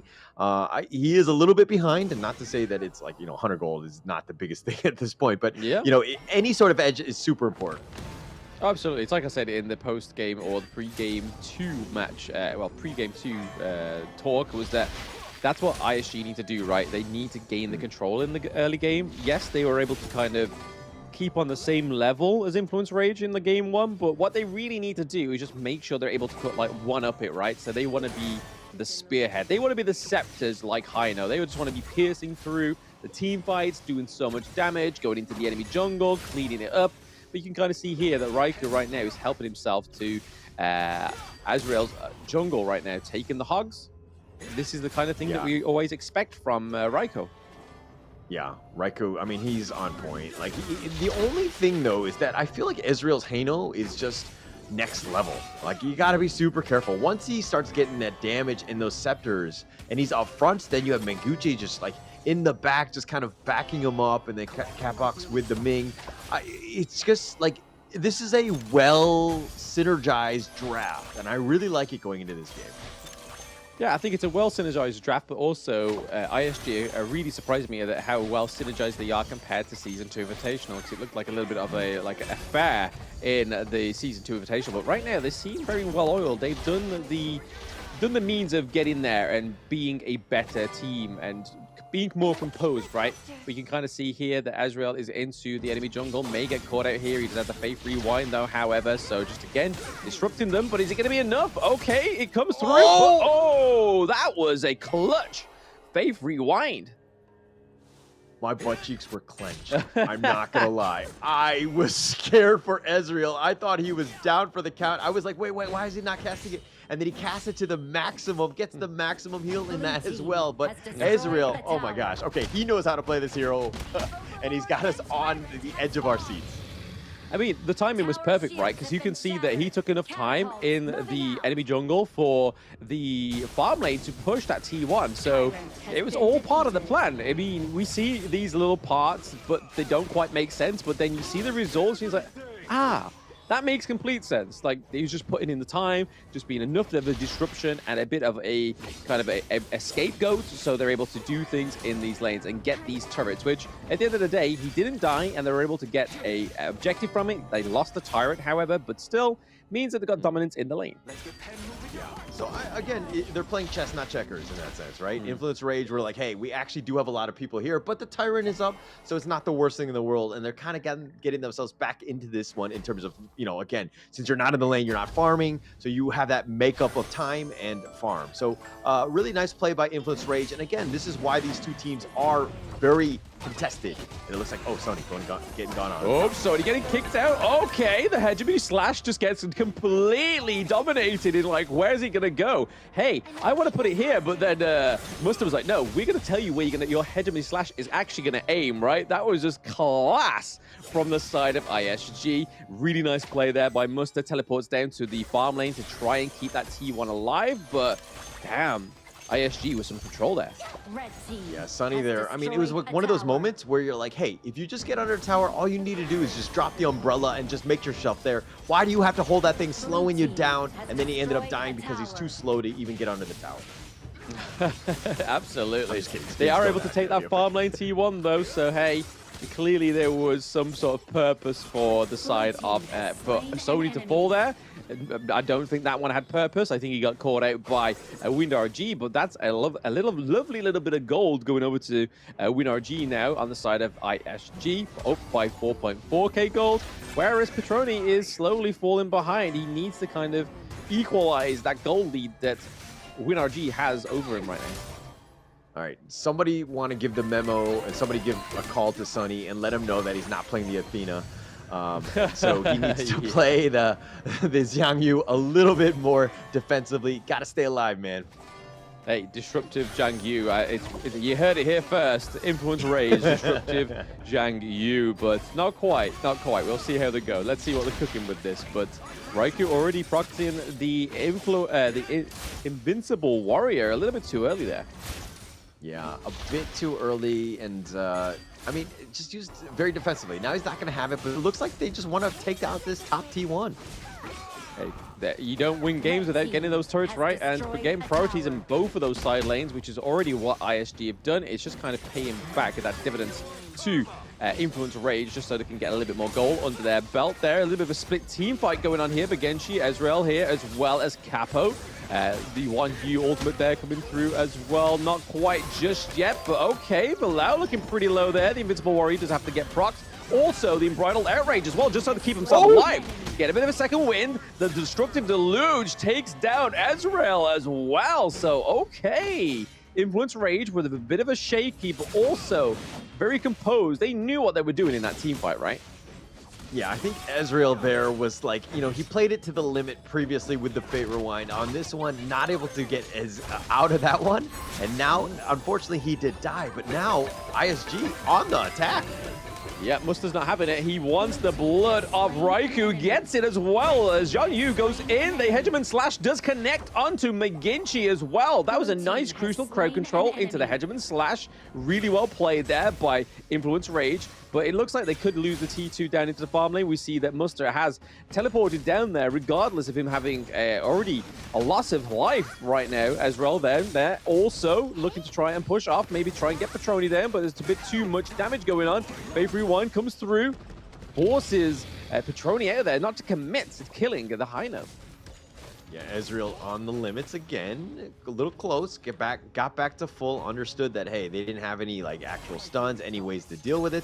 Petroni didn't have the burst just as of yet, but Ezreal kind of playing a little close to the vest, at least for my case. Yep, Umbrella Outrage comes through pretty early, and that not actually getting any of the CC onto the side of ISG. Okay, Petroni goes down. That is a lot of damage onto the side of Influence Rage. Musta does fall to his fate very early, but also WinRG is very low in health, able to escape, however. But that means that that Tyrant objective may not get taken just yet, unless the side of ISG are deciding to go for it here. It looks like they're going to try and claim a little bit of a dominance here into the mid lane, try and get that T1, opening up those farms and those jungles to the side of ISG. Yeah, ISG realizing that it's a little too dangerous at this point to go for that Tyrant. I mean, Ezreal did have Smite, Raikou did not at that point, but it's still kind of one of those things where it might have been on off cooldown by the time the Tyrant was even close to being killed. So they're playing a little bit safer. ISG right now have a small edge, and again, they're playing conservatively. They're trying to just defend. They don't want to do anything risky at this point. This is exactly what they did in game 1, though, right? This is where they need to kind of maybe amp it up a few levels more, but that could be the reason why the Influence Rage are able to stop them amping up a little bit more, is because in game 1, they have the slight advantage in the gold lead, just like this one right now, but it's just all about just kind of trying to break through the roof, right? They need to sort of get through that limiter. We see that Ezreal and Raikou are going 1v1 right now, but nothing's going to come of that. There's no minions to be pushed, so hey. Tyrants are up, and it is the Shadow variant as well, so maybe we'll see a bit of a fight here for the neutral objective. Raikou just poking some fun onto the side of ISG. Yeah, continuing on, Ezreal throwing out those scepters, but Influence Rage have just largely shrugged them off. He doesn't do a whole lot of damage just yet. Sony getting gone on. Yep, Sony getting kick flipped and sceptered all at the same time. Not at the position I would want to be in, but Muster, again, true Muster fashion, going for the macro plays here, trying to get those lanes pushed as well. We see that they've already tried to start for the Shadow Tyrant here. They are all pretty much amassing around the Tyrant camp. We're seeing the Influence Rage as a unit coming through. The Invincible Warrior as well as the Unbridled Outrage only going on to Ezreal there, so trying to really focus the high note pick. The Phase 3-1 comes through as well. Muster into the back line, giving it a little bit more help over to the side of Ezreal, but there is no kills taken down just yet. There we go. Raikou goes down. There is a smite taken off the board, which means that they could still go for the Tyrant objective. Yes, Villau has the smite, but he's probably not feeling confident enough to try and contest Ezreal's smite. Oh man, Mooster with the play, the control, the kickback. Oh, that was on point. Actually just put Raikou in a bad spot. Now it looks like they've gotten that Tyrant. This is a huge opening for ISG. Now they're looking to take the mid T1 and continuing on, but that was a huge team fight for ISG.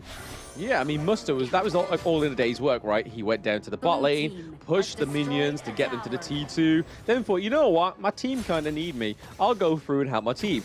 Gets through there, gets the kill onto Raikou, then still sets up the minions to take the T2 down in the farm lane. This guy is literally thinking like 2 steps ahead.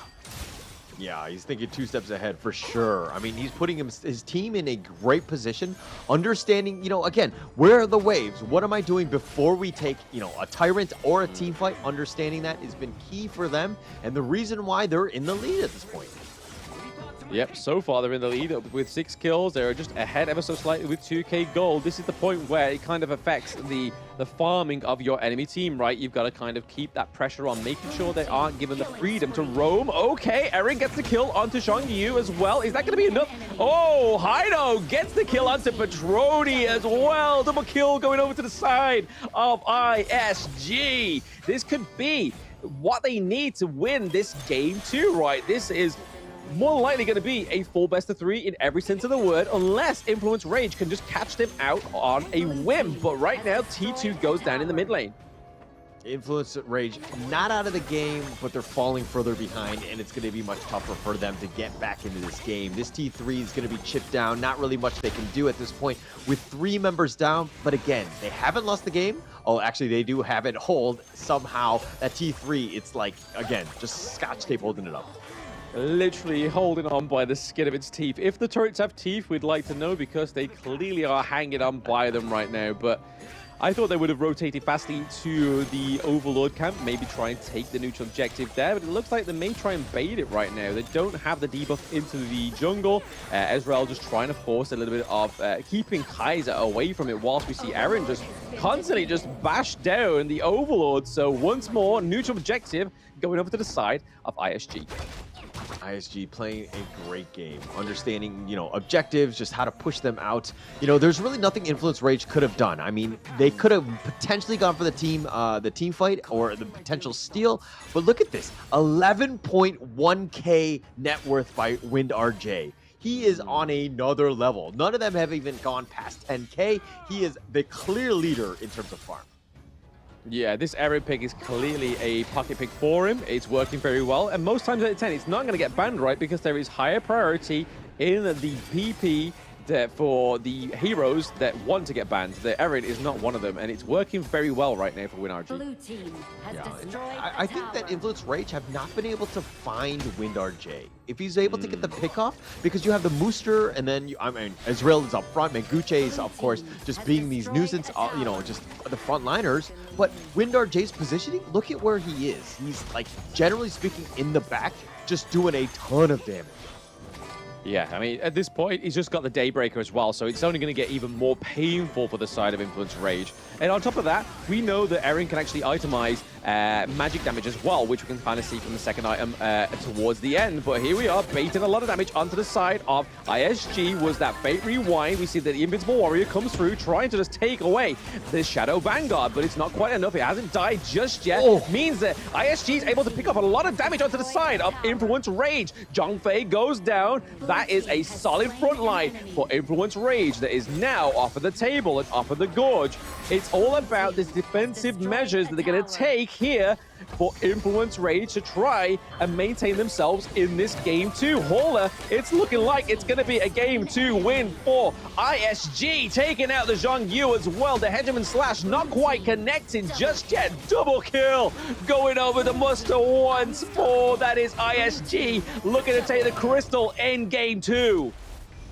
So much sustain. That's exactly how you want to do this one. And Isurus, like Mooster, had an amazing 4-man get series. Just knocks everybody up and just set it up for the rest of the team to just clean house. Isurus strike back. That draft is just textbook Isurus, right? The amount of sustain that they had, the Yuan and the Hino just up front. This is what you want to do. If you're going up against them, Influence Rage, you're like, okay, actually our draft was not good up against that lineup and we really struggled. But this is the thing, right? This has now made it to, there is no clear winner that, well, they're already 1-1 each, so they've already got 2-2 under the belt, well, 2-0 under the belt. They're now going to a 1-1 victory so far. So, hey, that means that there is only going to be 1 point between these two teams going into day 1. So that makes that day 2 even more closer than it needed to be. Influence Rage losing game 2, but just look at the itemization again. WinRG, 0 deaths on the board. This guy's positioning was something else. Yeah, something else. 607, able to do, like, get all that farm, do all that damage. But look, everyone else has died only once, right? WinRJ, I mean, Capax didn't even die himself. So again, the positioning of Isurus was just pinpoint perfect. I mean, yeah, you got cut out a couple times, but Muster with 515, just so much control of Israel up front with his Fate Rewinds, and then plus you have Mengiche, which is with that terrible music. I mean, you just had so much affronting the enemy team. Yeah, I mean, this is what happens when the Hue 1 comes through as well, right? It's just such a great sustainable pick. Muster on the Mayin, absolute monster. I think he was really overshadowed in that whole game because he was able to just do multiple things at once. He kind of set things up to go on route, to be like, hey, I'm going down there to the farm lane. I'm going to push those minions, get that macro play. Then I'm going to go and rotate back onto my team, get a kill. And then I'm just going to basically malleable myself around whatever's going on. I'm going to force those minions into the T2. And it just kind of sees like he sees the bigger picture, right? He's not just a macro player. He just sees everything that needs to be done. And he's managing it very well. Yeah, for sure. And I mean, he's just literally carrying the team, putting them on his back, just putting the team in a good position to win.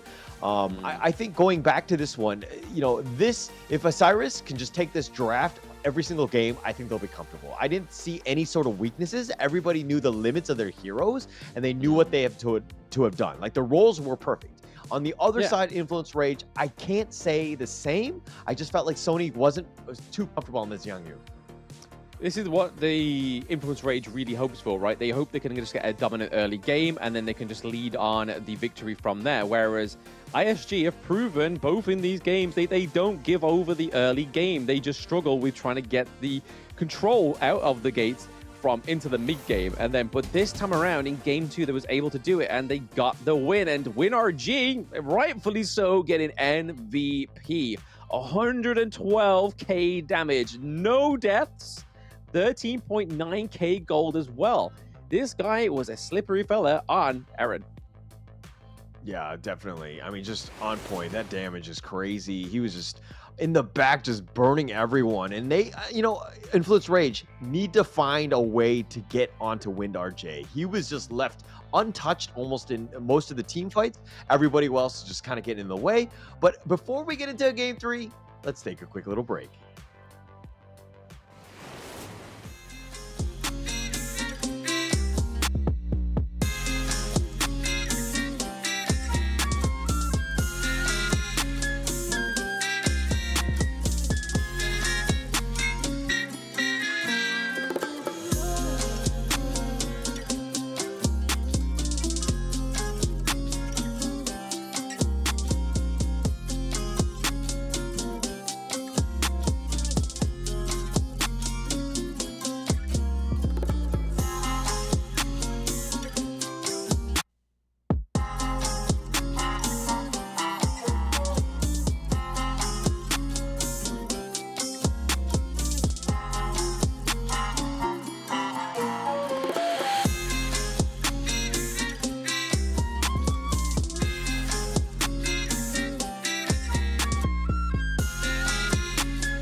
I'll tell you what you can't do. Gotta change up.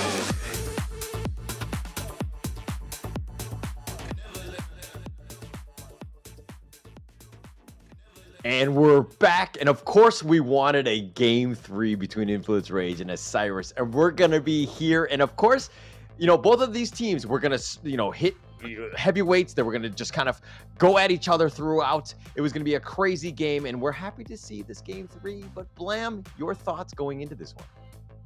I mean, hey, it's a flip of the coin now, right? Whoever wins this game 3 means that they are going to go into day 2 as the top of the board, but only by 1 point, which means that if they will obviously come head to head in day 2, right? So it's all about how they decide to.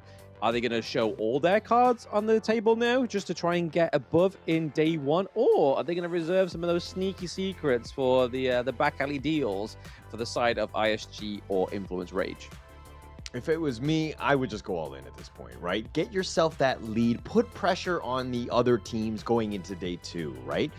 There's nothing better than being up front and being able to control your destiny. I think that's going to be super important. Both of these teams are going to really want this one. No, I'm all about that poker face. I think I would go in with a little of a bit of mystery, to be honest, so that they think, hey, they mustn't be able to pull out anything more. They can't be any more crazier than the Dharma and the Marco Polo switcheroo, or even the Aaron pick. But they do ban out the Ming on the side of Influence Rage, which could have been the unsung hero, right? Because that meant that Aaron was able to just do so much damage, was able to just amplify, but also did the damage reduction as well. But then also means that damage dealt onto your opponent was going to be more. The Dachau as well. And onto the side of ISG, they ban out the Lung. Yeah, a lot of respect on that one. I mean, Ming just like stealthily just boosting up everybody. Nobody really, well, like as an impact in terms of KDA, you don't really see too much, and you don't see him doing a whole lot of damage in that sense. But just the amount of support that he was able to provide, quite high. Influence Rage points it out, realizing that, hey, we can't let that happen again. We're gonna ban it here, and they pick up the Dahlia themselves. Another really good roamer here. Yeah, I'm pretty scared of this pick, right? Because this was the differential piece in game 1, just being able to give over the Celestial Melody to the Kaiser, to the Lung. But fortunately enough, they don't have the Lung this time around, right? But they go for the Lady Gen. They also have the Orgrin on the side of ISG. Is that going to be Muster picking up the Orgrin? We shall see. Yeah, we're going to have to see this one. I mean, for the record, I would have liked, if I was ISG, I would have just picked the same draft. If it ain't broke, why fix it? Everybody was, again, playing that one to the T, but it maybe might just be one of those things where, you know, to your point of just like playing poker, you're just changing things up, just throwing another wrinkle into your strategy. Oh, Influence Rage going for game 1 draft again. So the Elaine, the Kaiser. But I think the reason why they're not just going to stick with the same draft, I think that's how important... That's how important I think that Ming pick is, right? Like, that is the staple thing that makes that whole thing work. Okay. No, it makes a lot of sense. I mean, the amount of boost that you have, it's like a really good combination. It's starting to play off. It did really, really well in that last one. And also in the last series. So it makes a lot of sense going into this of just changing it up and being a little bit more stock standard. But now you've got the Ogren, Lady Jeanne, and of course the Marco Polo. They tend to like to pick that Marco Polo in the first phase. Your thoughts on that one, Blam? I mean, yeah, WinRG on the Marco Polo played fantastically. Obviously, it was Muster last time we saw it on the board, but I can imagine that he would be just as good, right? The Dharma does get banned out there, thinking that the Orgrin is going to be that jungle pick. But I think I've got more sense that this is going to be Orgrin in the Clash lane, right? Because we've already seen it already, that Muster's picked up the Orgrin once. It's just a little bit of a throw-off here. But the Garo and the Ho Yi is a good pick, right? Because if you get those double Blazing Sun arrows from the Ho Yi, that's just going to set up team fights in a very nice way for Influence Rage, but a terrible setup for ISG. But banning out the Mulan once more, that makes it think that that Orgrin pick is going to be in the jungle. But hey, I think it's going to be in the Clash lane. Let's see if this pick's going to prove me wrong. Yeah, and I like the fact that Ogren can be flexible in that sense, right? It creates a little bit more chaos on the enemy team in terms of drafting, because it's like, oh, which way are they going to go? But I do want to mention the ISG ban of the Hao Yi. If he hits, I mean, with the Dahlia Celestial Melody, seeing 2 Burning Sun arrows, and that could just be an instant GG in somebody in the other lane, right? It could totally, like, exponentially increase the farm of those other lanes, because you just set up so much damage in the stuns in the other lanes. Yeah, it means that you got to keep one eye on your map, one eye on your buttons and your character, right? So It does take a lot of attention when you're playing the Hou Yi, and right now, going into Game 3, I don't think Influence Rage could pull that off as per se, because there's a lot of pressure going into this last game of the day, but they do pick up the Ali again, so the Petroni on the Ali, and then they go for the Princess Frost for some great zoning potential, so we could be seeing 2 seasons of winter rather than 1. The Motsu filling out this support role for the side of ISG, great shot calling potential, the Cannon Blasts coming through as well, great setup for even Marco Polo or Orgren to just latch in there. But we've seen it time and time again within these tournaments, right? The Motsu with the Lady Jen just being able to kind of place down those cannon blasts, but then also follow up with a really like terrifying destructive deluge. Yeah, I mean, it just sets it up. It's just a really nice combination there. But again, I'm not a huge fan of Princess Frost. I understand why heroes or why teams will pick it, but it's one of those things where it's either too defensive, or you just get out of the winter is here. You just get out of that blizzard, so to speak, and then you just kind of look to reset more than anything else. But if you have somebody that's like up front, able to like lock people into place and just to have people group up, I get it. It stacks on top, you do so much damage. But in this draft, I'm kind of not really seeing somebody who's like gonna attract all that attention onto you. Yeah, I mean, towards the end there, it does turn out that the Orgren is going to be in the jungle there for Azrael, and then we're going to get Muster on the Mai again. So are we going to get a masterclass Muster of Game 2, or Influence Rage to be like, hey, we've played against this once, we know how to defeat this, we now have the Dolia, let's go. Yeah, Muster's so good on the Mayan. I'm just happy to see him there, because he's just, the way he just repositions, does his damage. I mean, he was like 5-0-5, 5-1-5, something like that. He's just completely controlling, and he just comes out of left field sometimes with those cartwheels, and just, the get serious, like the stuns, just everything that you want from a good Clash laner. Muster is the guy. Yeah, I mean, he was probably like the most impressive Clash laner when I first got into competitive, when I was watching the Open Series Split 1. It was just, he knew everything. Every other Clash laner just struggled, other than obviously VKS's Niap. Even then, it was still a very close match, but overall, he just kind of shined way above the rest, and he's showing it even more within this play-ins, right? Yeah. I mean, he's just making a name for himself. He's definitely putting, he's helping his team along, and that's really what you want to do. You want that high-impact Clash laner, and he's the guy.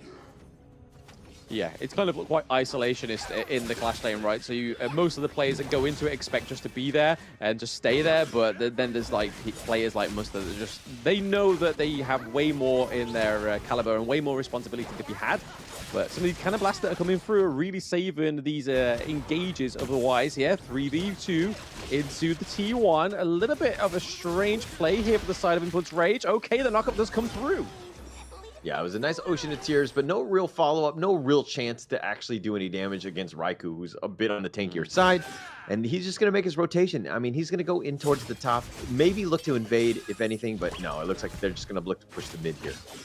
Yeah, that time spent roaming around there for Raikou was a little bit of a detriment to himself, because he was able to, he lost quite a bit of gold there. I mean, he's probably not nowhere near behind as he should be against Ezreal, but Ezreal has just been focusing, getting that farm up, because he knows to beat Raikou, you have to be ahead of him. Yeah, you for sure. I mean, that's the biggest thing, right? And Raikou, he played the Kaiser last game. He's going to play the Kaiser again this one. I feel like, don't get me wrong, his tanking is good. Oh, but First Blood given in the bottom. He missed First Blood. It does go over to ISG, WindRG. Let's get that replay on the board so we can see how that went down. But you could kind of see that there was a bit of a rotate there for the side of ISG. They're able to line up that kill nicely onto Petroni. So again, onto Dolia. Yeah, and the Villau, I mean, just got caught out. There was 4 members. They have a lot of damage. Villau is just very squishy at this point, obviously, like any roamer caster would at this point. So, I mean, unfortunately, you just tanked it, but you did give up First Blood, and now it's ISG kind of being aggressive here. Yeah, I mean, First Blood, right, it's not only just the honorary title, but it's also the extra bit of gold, and that always is a great thing, especially if it goes over to the right person. If it goes over to your support, it's kind of like, okay, it's kind of showboating, but when it goes over to somebody like WinRG, you are getting that extra gold. You are trying to get ahead of Petroni, which he was able to do in Game 2, and I think that's the kind of the fight that we have here, the kind of mini objective, the unspoken objective, is making sure you're ahead of a Raikou and making sure you're ahead against Petroni, because they've proven to themselves that they know how to just farm very efficiently. Yeah, but also I want to give credit where credit is due in the sense that like WinRJ is able to get farm as well. Like he's a guy that really has impressed me throughout the series. He's definitely made an impact. I mean, even on the Dharma, on like pick as a hero, he seems to be very well versed in it. He understands how to do it, and his positioning has been pretty good throughout the series. Oh, okay. Did we see the steal for the Azure Golem? Yes, we did. Raikou putting some respect on his name there. The Path of Passing does come through to try and save Ezreal out of there. Able to pick up that Honeydew as well, looking for a potential re-engage into the mid lane, but nothing to be committed just yet. It means that they did take the Azure Golem, though. However, that is quite a vital thing for a hero like Orgrim. Yeah, I mean, you're taking it away from him, and Israel's going to be kind of starving in that sense. It's a little bit more difficult for him to farm, and this is what Raikou wants to do. You want to be kind of, you know, invading the enemy jungle, taking away the buffs, super key, and now it looks like they're going to take the Tyrant here. Yeah, there was no rotation there from Raikou. He knew that it was pretty much already lost at that point. There was too much damage being put onto the Tyrant, and we do see that they are able to secure it for the side of ISG. Musta go 1v1 here against Raikou, able to survive a little bit because of that HP regen for Mayin as well. But again, we're seeing the classic Raikou. He has now found a way in. He's got his do not pass go point, and he's able to go into the enemy jungle, just picking up the Crimson Golem, the Azure Golem, really just trying to starve Ezreal because he knows that that is one of the golden points. Yeah, I gotta slow him down just by taking away his buff. Oh, they're gonna go in. Okay, potentially going in here, but Petronia has to life step back out there. The Path of Passing does come through. A little bit too much rage on the side of Influence Rage for Orgrim to make anything out of that. But now we're seeing Raikou rotate around as well, already having the lead there, trying to cut them off, trying to do a pincer movement, it seems, but it's hard to pincer movement somebody that can go for a wall. What they can do, however, is try and starve that Azure Golem from you, is able to be claimed on the side of ISG. Okay, the stun does come through, Destructive Deluge as well, but the Death on Sunset into the backline, trying to catch out the Lady Gem, but it's not going to be enough. We see that Ezreal is able to get the Conductor of Souls onto Sony. He does fall once more. We see Musta coming in as well, but no commitment any further because they're able to just take those little wins. Maybe we'll see a bit of a catch out here. You can see Musta just waiting like a hunter for prey. Yeah, it didn't look like Sony had the Celestial Melody from Villau, and he wasn't able to get out of there. He was going aggressive. I would assume, under the assumption that he would have a second Death at Sunset so he can get himself out of there. But unfortunately, not the case. He did get caught out way too far ahead. Probably just ran up way further than Villau was able to catch up with, right? So just not the greatest of positions, and Influence Rage down 0-2 because of that. I mean, in the heat of the battle, anything could happen, right? It could have been a misclick, it could have been a miscommunication, we don't know. It could have already been passed over to Kaiser for the Invincible Warrior, because we did see him proc it pretty early on within the team fight. Cannon Blast just trying to connect onto Raikou, just making sure they can keep him away from that Crimson Golem. It does go over to ISG, WinRG. So again, more damage going over to WinRG. They are just trying to make this this Marco Polo snowball. Yeah, but like any sort of ranked Honor of Kings game, you just blame the roamer, right? He's not in position. He's not in the right spot, right? So it's clearly Vilau's fault, right? I'm just kidding. Oh yeah, all the time, all the time. You got my support there. Why did you back out? But there we go. The Fever Barrage comes through. Someone's not backing out, and it is WinRG picking up another kill onto Sony. Sony not having the best performances after that Zhong Yu pick, right?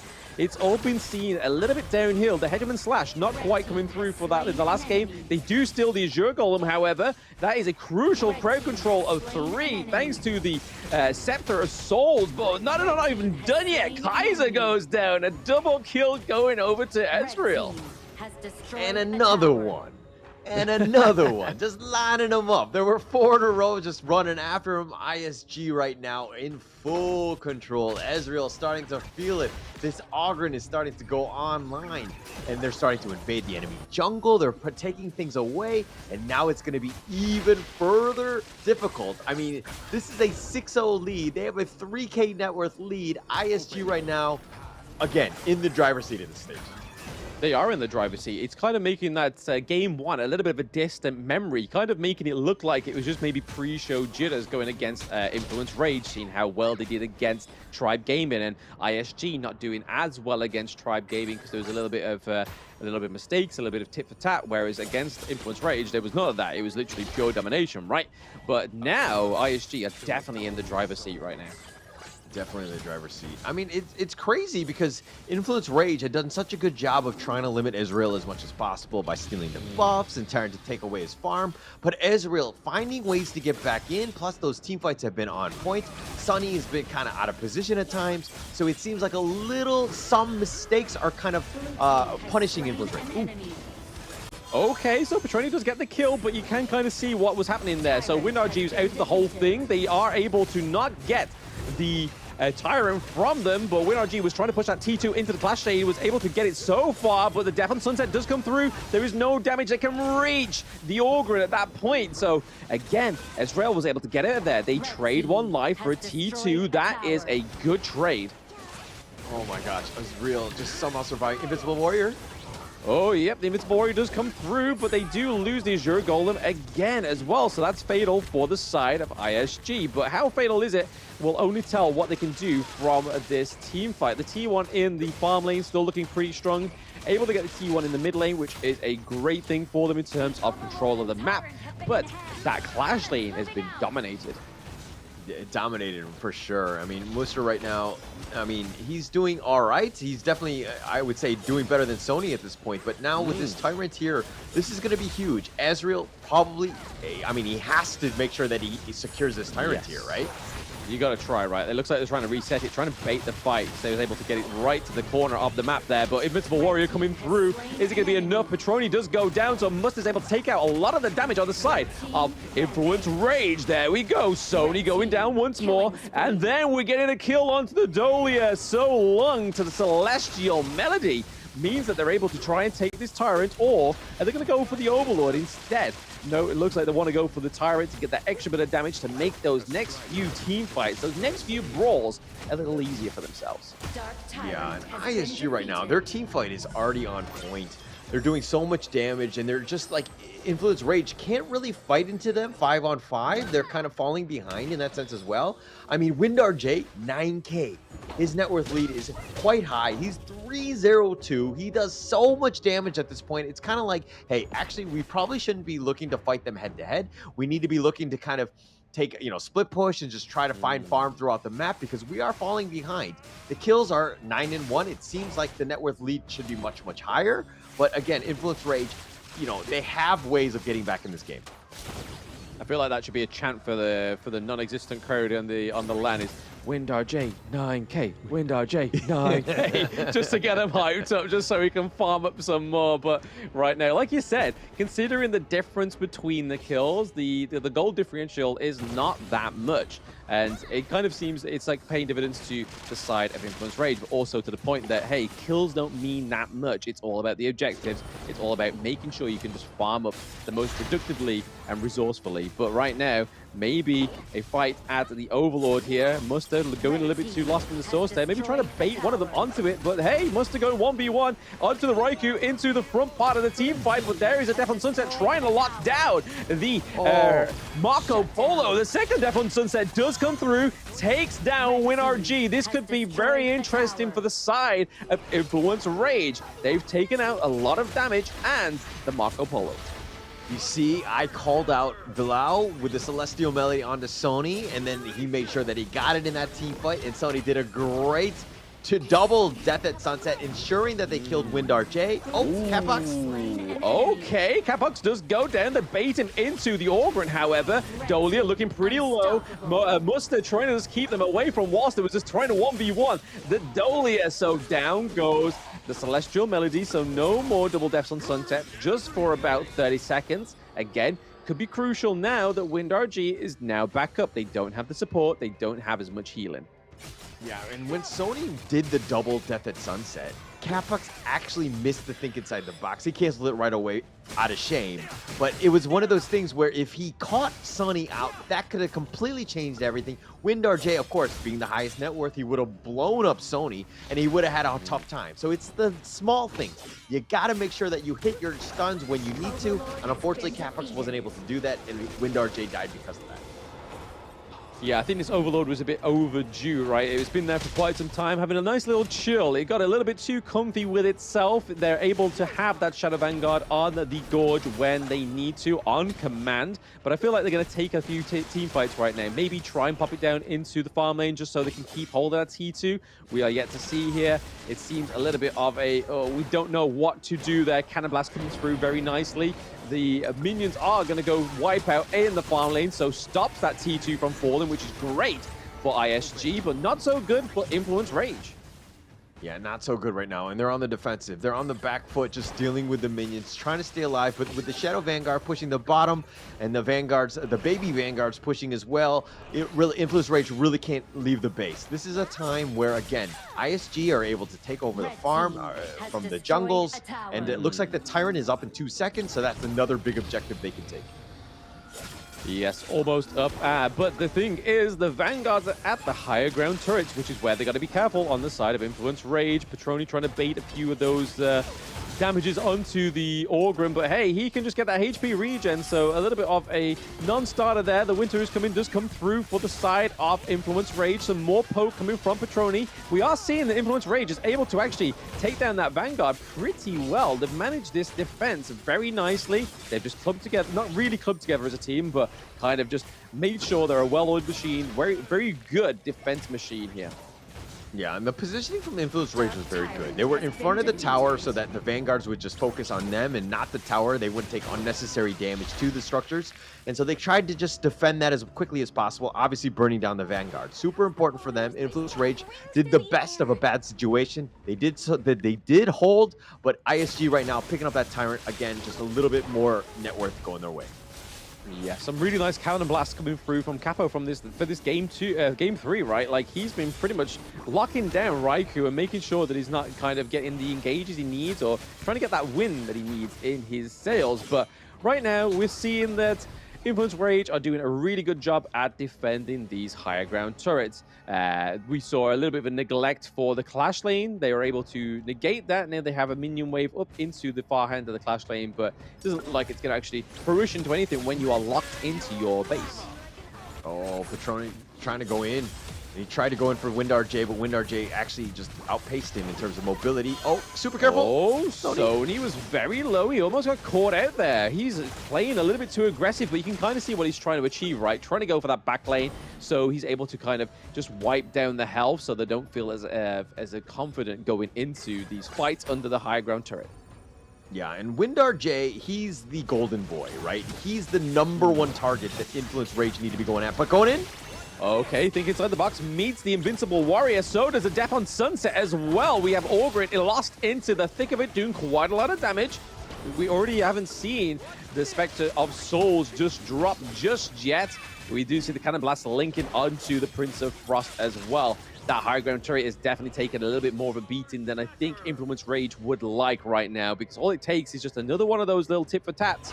Go over to the side of ISG, and they could be opening up that high ground turret, which means it's going to be harder for the comeback in that mid lane. But right now, the Overlord is up for takings.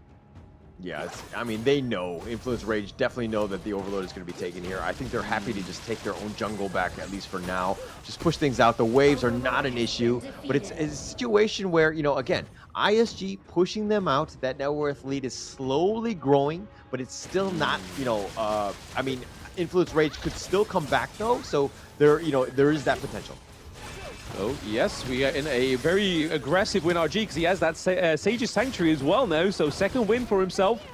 You may as well play to your strengths. Knowing you have that equipment, you may as well do it. The extra health does come through onto the lane there as well. I believe it was the Twilight Armor. But now we do have a second wave of the Shadow Vanguard. Influence Rage going to be able to do everything in their power to keep these higher ground turrets alive. Only time will tell, Hauler.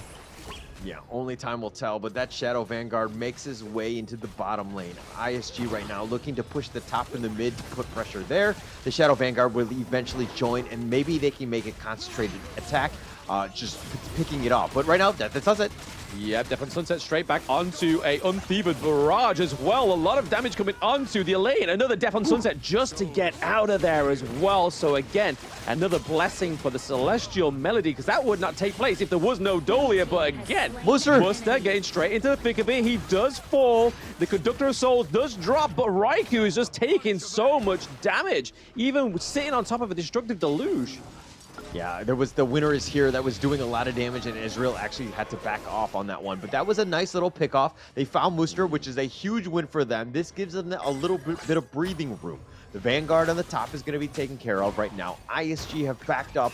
They realized that, hey, we actually can't fight with Muster. We need to take things a little bit slow. That's going to buy things time. But the Tempest Dragon looking to be up in about 1 minute. That's going to be a huge one. Absolutely huge. But right now, I have to give props over to Influence Rage, right? Being able to keep that base alive. Look at how low their high ground turrets are right now. The Splendor just being built by Princess Frost, so we can see some bait mechanics come through. There may be a contest here for the Shadow Tyrant, but no, Raikou right into the front lines with the Invincible Warrior as well. Also, Petroni doing a lot of damage, able to use the step out to get back into safety. The Tyrant won't be taken as they are now off the cooler. So next thing that will arise is that Tempest Dragon. Yeah, but look at ISG right now, making a beeline for the mid lane, pushing that out, and Influence Rage have to just recover. They've lost the mid T3. You were talking about how low they were, all of them, right? And now it's the first to fall. The other two, again, you just blow at them and they will fall over. So this is a situation where ISG realized that, hey, if Influence Rage were to go for the Tempest Dragon, we could actually just end the game. So right now, lane management, super important. Yeah, super important. It's been many times that we've been watching competitive matches where the Tempest Dragon's not only been used as bait, so that teams can actually just backdoor the other team, the one that's pretty much playing on the back foot, which right now, within this case, is Influence Rage. But right now, there's a little bit of a split. You can kind of see a lane sitting towards the backside of the whole team fight, waiting for his right moment to strike. Saber's Princess Frost trying to lay there in those frigid prisons, just trying to catch out the Marco Polo. He has the Sage's Sanctuary. They can't kind of try and force that out just yet. We do see the lane go straight into the back line there, just trying to do a lot of damage. We do see the second Celestial Melody come through as well. There is the second Death on Sunset, renewing a second Sunset for the side of Influence Rage. Ezreal looked pretty low thanks to that nuclear winter from Princess Frost, but it is Muster getting the kill onto Petroni. That is a lot of damage already taken onto the side of Influence Rage, and it's kind of forcing Sony back to their base, forcing Cozy back to the base, because this is their last bastion of keeping this game 3 alive. But it looks like it's going to be ISG that take this victory right now, Hauler. Yeah, Raikou was going in. Petroni, once he got picked off, Sony and Cozy were out of there, and Raikou and Villau were still kind of in harm's way. They fell down because of that. And the rest of the team were not on the same page or doing the same thing, but it's one last hurrah, one last Death at Sunset. That's it. This may be the ultimate Death on Sunset, and it is a death for a lane as the Fever Barrage comes through. The Winter is coming. He's trying to just stop those minions, but they are going to take the minions down. Okay, they have to wait for the extra wave of minions to come round for the side of ISG. Frozen at the gates. They just need to get this siege minions through. They take game 3 from Influence Rage. Isurus there striking back, just showing that resolve, getting themselves in. They are pumped and they love it. I mean, that was a great game, and that's going to be a huge one. We talked about the fact that going into being the leader at the end of day 1 provides so much pressure on the other teams. The fact that you beat Influence Rage now have to go back to the drawing board. They need to have a great day 2. They need to bounce back. They need to figure this one out, because Isurus from game 2 and 3, they really bounce back. Absolutely. I mean, not even just that, right? Not even just the bounce back from game 1. This is a bounce back all the way from the Chalk BR from Season 2, where they didn't actually take a single win in Season 2. They lost the last time going against Influence Rage. They lost 2-0 in Chalk BR. This is a statement for ISG, and this is a win for the LATAM region, right? This is a win for their fallen brothers at STMN as well. A lot more riding on this for ISG that Influence Rage taking that game 3, but just look at all those shining performances. Yeah, I mean, the big one, Ezreal on this Ogryn, 707. You must ban this out against ISG. You do not want to have to do this again. And Windar J, again, just stepping up. I mean, it's 18,000 net worth. Are you kidding me? 5-1 and 5. I want to talk about his guy's damage because he was on point. The fact that he only died once has got to be crazy, right? $157,000 damage, but Menguchi, now 192, even more damage on the Lady Jean. Hey, if you need an investor, I think you should just call WinRG, right? I mean, like you said there, Hauler, the fact that he can amass that much resources in such a short time means that he has definitely a multiple skill set rather than just being quite great in that farm lane. But hey, what a fantastic game to roll out the day 1, right? That was just a huge comeback for ISG. What looked like a very shaky first game. Yes, it was very even. They were able to turn around game 2, able to turn around game 3. And here's some of the highlights on how this game 3 took place. Yeah, and I mean, if we're gonna watch the replay here, it looked like ISG were in like full control, right? They were just kind of dominating. I mean, Influence Rage did a great job of just kind of limiting the jungle, but Ezreal, it doesn't really matter. He's going to find his farm. He's going to be able to do this. And their team fight from ISG was just far superior. They were able to get the kills. And even when it got towards the end and it was kind of dicey at the Tempest Dragon, actually Influence Rage would have had a rough time trying to end the game because the mid T1 was still standing from ISG even at the end.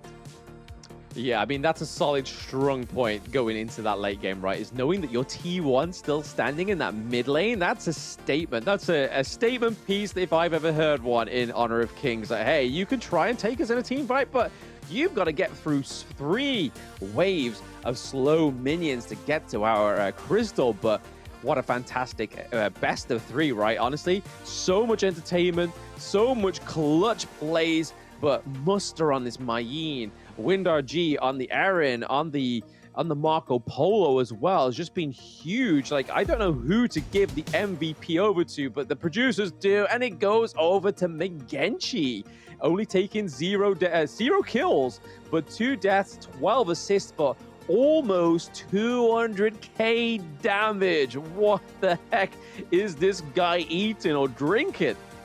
Yeah, absolutely crazy. Just getting to this level, right? The fact that it's 20 minutes, and plus, I mean, he's got the stylish must MVP, but no, he's well-deserved. The damage was on point. He was just forcing it out. And of course, here are the standings after day 1. It's going to be ISG in first place, Influence Rage in second, and of course, Tribal Gaming is going to be in third. Yeah, so you can already see that this is a huge thing for ISG, right? Again, like I said, Season 2 wasn't the greatest performance. Chuck BR, they lost the Influence Rage, and now they are here going into play-ins day 2, where their first game is against Tribe Gaming. And then that's the standings for today. I got a little bit more doolally there. I was like, hang on, we're going to see this matchup again? But no, there is the standings for today. Again, a little bit ahead of myself. Yeah, and this is actually going to be the schedule for tomorrow. Tribe Gaming going up against Influence Rage to kind of start. And of course, ISG, Isurus Gaming going up against Influence Rage. In that second one, Isurus Gaming going up against Tribe Gaming. There's going to be a lot, but I think that second one, let's kickstart that one a little bit, because I think that one's going to go, of course, the distance with a best of 3. I think that Influence Rage are going to want to fight back on that one. I mean, yeah, it's the rematch of day 1, right? So in the middle of it all, the day 1 rematch is going to take place, but then they still get to go on and then win another game. So there is a lot to be played. There may even be some rematches, but that is all for day 1, guys. We hope you've been entertained. If you've not, you want to check your pulse and maybe do a little bit of soul searching, but that has been a fantastic way to end day 1. We won't be too long getting into day 2, but we'll see you soon, guys. Hope to see you tomorrow. Have a fantastic night.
tell you what you can't do. Gotta change, boy.